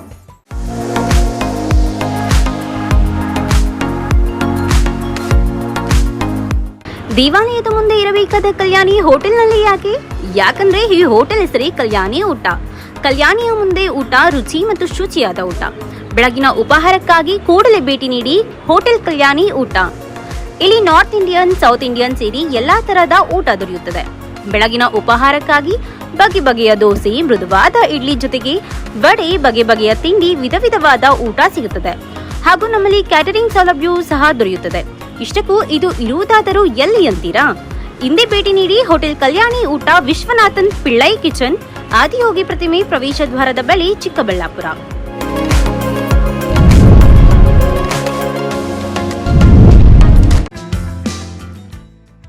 ರಾಮೂಸ್ ಫರ್ನಿಚರ್ ಪ್ಯಾರಡೈಸ್, ರಾಗ ಬಿಲ್ಡಿಂಗ್, ಬಿಬಿ ರಸ್ತೆ, ಚಿಕ್ಕಬಳ್ಳಾಪುರ. ನಮ್ಮ ಸಂಸ್ಥೆಯು 1994ರಿಂದ ಚಿಕ್ಕಬಳ್ಳಾಪುರ ಜಿಲ್ಲಾದ್ಯಂತ ಗ್ರಾಹಕರ ಬೇಡಿಕೆಗಳಿಗೆ ಅನುಗುಣವಾಗಿ ಗುಣಮಟ್ಟದಲ್ಲಿ ಯಾವುದೇ ರಾಜಿ ಇಲ್ಲದೆ ಉತ್ತಮ ಸೇವೆಯನ್ನ ಸಲ್ಲಿಸುತ್ತಾ ಬಂದಿದೆ. ನಮ್ಮಲ್ಲಿ ಆಕರ್ಷಕ ಕಲಾತ್ಮಕ ವಿನ್ಯಾಸಗಳುಳ್ಳ ವಿವಿಧ ಮಾದರಿಯ ಗೃಹಾಲಂಕಾರ teak wood furnitures, sofa set, dining tables, leather sofa set, office furnitures ಮತ್ತು ಬೆಡ್ರೂಮ್ ವಾರ್ಡ್ರೋಬ್ಸ್ ಅಂಡ್ ಕಾಟ್ಸ್ ಮತ್ತು ಇಟಾಲಿಯನ್ ಕಿಚನ್ ಮತ್ತು ನಿಮ್ಮ ಮನೆಯ ಎಲ್ಲಾ ಇಂಟೀರಿಯರ್ ಡಿಸೈನ್ ಅನ್ನ ನಿಮ್ಮ ಮನಸ್ಸಿಗೊಪ್ಪುವಂತೆ ಕೇವಲ 15 ದಿನಗಳಲ್ಲಿ ಮಾಡಿಕೊಡಲಾಗುತ್ತದೆ. ಜರ್ಮನ್ ಯಂತ್ರೋಪಕರಣಗಳಿಂದ ಕೂಡಿದ ಸ್ವಂತ ಫ್ಯಾಕ್ಟರಿಯನ್ನ ಹೊಂದಿದ್ದು ಎಲ್ಲಾ ರೀತಿಯ ಗ್ರಾಹಕರ ಕೈಗೆಟುಕುವ ಬೆಲೆಗಳಿಗೆ ತಕ್ಕಂತೆ ಫರ್ನಿಚರ್ಸ್ ಹಾಗೂ ಇಂಟೀರಿಯರ್ ಅನ್ನ ಮಾಡಿಕೊಡಲಾಗುತ್ತದೆ. ಇನ್ನೇಕೆ ತಡ, ಹಿಂದೆ ಭೇಟಿ ಕೊಡಿ. ರಾಮೂಸ್ ಫರ್ನಿಚರ್ಸ್ ಪ್ಯಾರಡೈಸ್, ರಾಗ ಬಿಲ್ಡಿಂಗ್, ಬಿಬಿ ರಸ್ತೆ, ಚಿಕ್ಕಬಳ್ಳಾಪುರ. ವಿರಾಮದ ನಂತರ ಸಿಟಿವಿ ನ್ಯೂಸ್ಗೆ ಮತ್ತೆ ಸ್ವಾಗತ. ಇದೀಗ ಸಂಕ್ಷಿಪ್ತ ಸುದ್ದಿಗಳು. ಮಕ್ಕಳು ಎಂದರೆ ಮಕ್ಕಳೇ. ಅವು ಕಾದ ಕಬ್ಬಿಣದಂತೆ, ಯಾವ ಕಡೆ ಬಗ್ಗಿಸಿದರೂ ಬಗ್ಗುವ ಮುಗ್ಧ ಮನಸ್ಸುಗಳು. ಹಾಗಾಗಿಯೇ ಮಕ್ಕಳನ್ನು ದೇವರಿಗೆ ಹೋಲಿಸುತ್ತಾರೆ. ಮಕ್ಕಳಿಗೆ ನಾವು ಹೇಳುವ ಮಾತುಗಳಿಗಿಂತ ಪ್ರಯೋಗದ ಮೂಲಕ ತೋರಿಸಿದರೆ ಹೆಚ್ಚು ಆಸಕ್ತಿಯಿಂದ ಕಲಿಯುವ ಜೊತೆಗೆ ಶಾಶ್ವತವಾಗಿ ಮನದಲ್ಲಿ ಇರಿಸಿಕೊಳ್ತಾರೆ. ಇಂತಹ ವಿನೂತನ ಪ್ರಯೋಗಕ್ಕೆ ಚಿಕ್ಕಬಳ್ಳಾಪುರದ ಗುಡ್ ಶೆಫರ್ಡ್ ಶಾಲೆ ಮುಂದಾಗಿದೆ. ವೈದ್ಯೋ ನಾರಾಯಣೋ ಹರಿ ಅಂದರೆ ವೈದ್ಯರು ದೇವರ ನಂತರ ದೇವರು ಎಂಬರ್ಥ. ವೈದ್ಯರನ್ನು ಗೌರವಿಸಬೇಕು ಎಂದರೆ ಮಕ್ಕಳಿಗೆ ಅರ್ಥವಾಗೋದು ಕಷ್ಟ ಅಲ್ಲವೇ?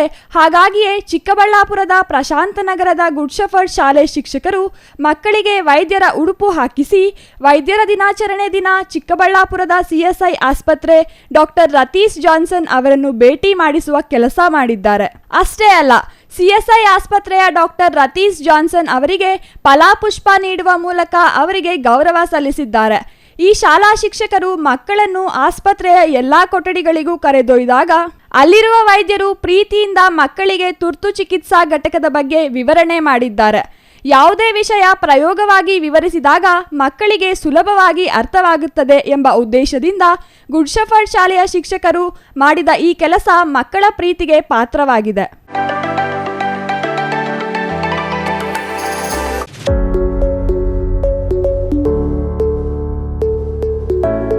ವಿದ್ಯಾರ್ಥಿಗಳಿಗೆ ಕಾನೂನಿನ ಅರಿವು ಅಗತ್ಯವಿದ್ದು ಹೊಸ ಕಾನೂನುಗಳ ಬಗ್ಗೆ ಅರಿಯಬೇಕಿದೆ ಎಂದು ಸಂಘದ ಅಧ್ಯಕ್ಷ ಟಿಎಚ್ ಭೈರಪ್ಪ ತಿಳಿಸಿದರು. ಗುಬ್ಬಿ ಪಟ್ಟಣದ ಪ್ರಥಮ ದರ್ಜೆ ಕಾಲೇಜಿನಲ್ಲಿ ನಡೆದ ಹಳೆ ವಿದ್ಯಾರ್ಥಿ ಸಂಘದ ಸಭೆಯಲ್ಲಿ ಮಾತನಾಡಿದ ಅವರು, ಬಡ ಮಕ್ಕಳ ವಿದ್ಯಾಭ್ಯಾಸಕ್ಕೆ ಸಹಾಯವಾಗುವ ಅಗತ್ಯ ಕಾರ್ಯಕ್ರಮಗಳನ್ನು ಮುಂದಿನ ದಿನಗಳಲ್ಲಿ ಹಮ್ಮಿಕೊಳ್ಳಲಾಗುವುದು ಎಂದರು. ಹಳೆ ವಿದ್ಯಾರ್ಥಿಗಳ ಸಂಘದ ಗೌರವಾಧ್ಯಕ್ಷ ಹಾಗೂ ಪ್ರಾಂಶುಪಾಲ ಡಾಕ್ಟರ್ ಪ್ರಸನ್ನ ಮಾತನಾಡಿ, ಸಂಘ ರಚನಾತ್ಮಕವಾಗಿ ಕೆಲಸ ಮಾಡುವ ಮೂಲಕ ಕಾಲೇಜಿನ ಅಭಿವೃದ್ಧಿಗೆ ಶ್ರಮಿಸಲಿ ಎಂದು ಹಾರೈಸಿದರು.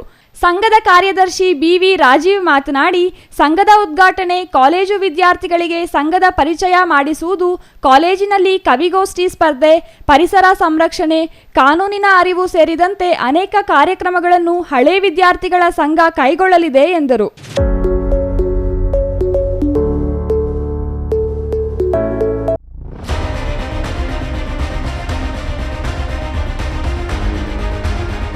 ಸತತ 13 ಗಂಟೆಗಳ ಬಳಿಕ ದೆಹಲಿಗೆ ಆಗಮಿಸಿದ ಸ್ಪೈಸ್ ಜೆಟ್ ವಿಮಾನ. ದೆಹಲಿಯಿಂದ ಬೆಂಗಳೂರಿಗೆ ಆಗಮಿಸಿದ ಸ್ಪೈಸ್ ಜೆಟ್ ವಿಮಾನ ನಿನ್ನೆ ಸಂಜೆ 7:40ಕ್ಕೆ ಹೊರಡಬೇಕಿತ್ತು. ರಾತ್ರಿಯಿಂದ ಫ್ಲೈಟ್ನಲ್ಲೇ ಕಾದು ಸುಸ್ತಾಗಿದ್ದ ಪ್ರಯಾಣಿಕರು ಬೆಳಿಗ್ಗೆ 8 ಗಂಟೆಗೆ ದೆಹಲಿಯಿಂದ ಹೊರಟ ವಿಮಾನ ಕೆಂಪೇಗೌಡ ಅಂತಾರಾಷ್ಟ್ರೀಯ ವಿಮಾನ ನಿಲ್ದಾಣಕ್ಕೆ ಆಗಮನವಾಗಿದೆ. ಏರ್ಪೋರ್ಟ್ಗೆ ಬರುತ್ತಿದ್ದ ಸ್ಪೈಸ್ ಜೆಟ್ ವಿರುದ್ಧ ಪ್ರಯಾಣಿಕರ ಆಕ್ರೋಶ. 180 ಜನ ಪ್ರಯಾಣಿಕರಿದ್ದ ಸ್ಪೈಸ್ ಜೆಟ್ ವಿರುದ್ಧ ಪ್ರತಿಭಟನೆಯನ್ನು ಮಾಡಲಾಗಿತ್ತು. ನಮಗೆ ಆದ ನೋವು ಯಾರಿಗೂ ಆಗಬಾರದು, ಸ್ಪೈಸ್ ಜೆಟ್ ಬ್ಯಾನ್ ಮಾಡುವಂತೆ ಪ್ರಯಾಣಿಕರು ಒತ್ತಾಯ ಮಾಡಿದರು.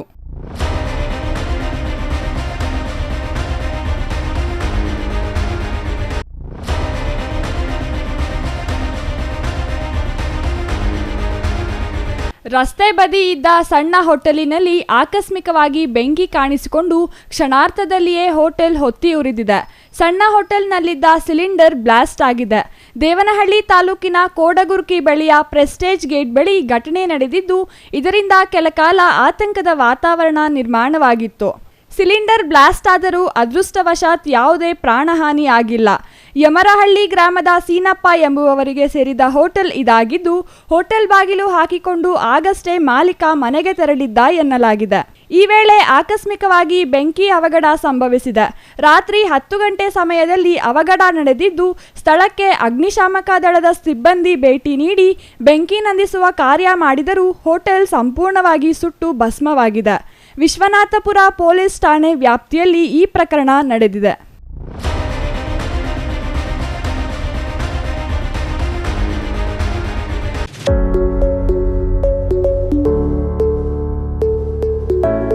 ಶಿಡ್ಲಘಟ್ಟ ಗ್ರಾಮಾಂತರ ಠಾಣೆ ಪೊಲೀಸರು 2 ಅಂತರ್ಜಿಲ್ಲಾ ಕಳ್ಳರನ್ನು ಬಂಧಿಸಿ ಅವರಿಂದ ಕಳ್ಳತನ ಮಾಡಿದ್ದ 197 ಗ್ರಾಂ ತೂಕದ ಚಿನ್ನಾಭರಣ ಹಾಗೂ ಕದ್ದ ಚಿನ್ನಾಭರಣ ಅಡವಿಟ್ಟು ಆ ಹಣದಿಂದ ಖರೀದಿಸಿದ್ದ ವಾಹನ, ಮೊಬೈಲ್ಗಳನ್ನು ವಶಪಡಿಸಿಕೊಂಡಿದ್ದಾರೆ.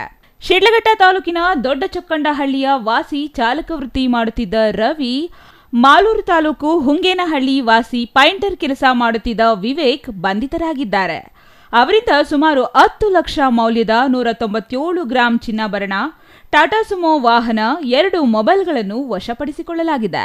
ಬಂಧಿತ ಆರೋಪಿಗಳು ಶಿಡ್ಲಘಟ್ಟ ತಾಲೂಕಿನ ಜಂಗಮಕೋಟೆಯ ನಾರಾಯಣಪ್ಪ ಎಂಬುವವರ ಮನೆಯಲ್ಲಿ 197 ಗ್ರಾಂ ಚಿನ್ನಾಭರಣ, 50,000 ರೂಪಾಯಿಗಳನ್ನು ಕಳ್ಳತನ ಮಾಡಿದ್ದರು. ಕಳ್ಳತನ ಮಾಡಿದ ಚಿನ್ನಾಭರಣಗಳ ಪೈಕಿ 166 ಗ್ರಾಂನಷ್ಟು ಚಿನ್ನಾಭರಣಗಳನ್ನು ಬೆಂಗಳೂರಿನ ವೈಟ್ಫೀಲ್ಡ್ ಖಾಸಗಿ ಬ್ಯಾಂಕೊಂದರಲ್ಲಿ ಅಡವಿಟ್ಟು ಹಣ ಪಡೆದು ಆ ಹಣದಲ್ಲಿ ಟಾಟಾ ಸುಮೋ ವಾಹನ, 2 ಮೊಬೈಲ್ಗಳನ್ನು ಖರೀದಿಸಿದರು.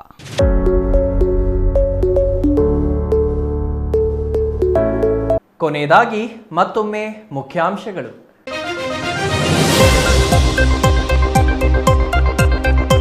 ಹೈನು ರೈತರಿಗೆ ಕಡಿತಗೊಳಿಸಿರುವ 2 ರೂಪಾಯಿ ನೀಡದಿದ್ದರೆ ತೀವ್ರ ಹೋರಾಟದ ಎಚ್ಚರಿಕೆ ನೀಡಿದ ಸಂಸದ ಡಾಕ್ಟರ್ ಕೆ ಸುಧಾಕರ್. ಕೊಚ್ಚಿಮೂಲ್ನಲ್ಲಿ 2 ರೂಪಾಯಿ ಕಡಿತಕ್ಕೆ ಸಂಸದರಿಂದ ಖಂಡನೆ. ಪುಷ್ಪ ಮಂಡಳಿ ರೈಲ್ವೆ ಯೋಜನೆಗಳಿಗಾಗಿ ಕೇಂದ್ರಕ್ಕೆ ಮನವಿ. ಆರೋಗ್ಯಕ್ಕೂ ಸೈ, ಲಾಭಕ್ಕೂ ಜೈ ಎನ್ನುತ್ತಿದೆ ಜಂಬೂ ನೇರಳೆ. ಬಯಲುಸೀಮೆಗೆ ಹೇಳಿ ಮಾಡಿಸಿದಂತಿರುವ ನೇರಳೆ ಬೆಳೆ.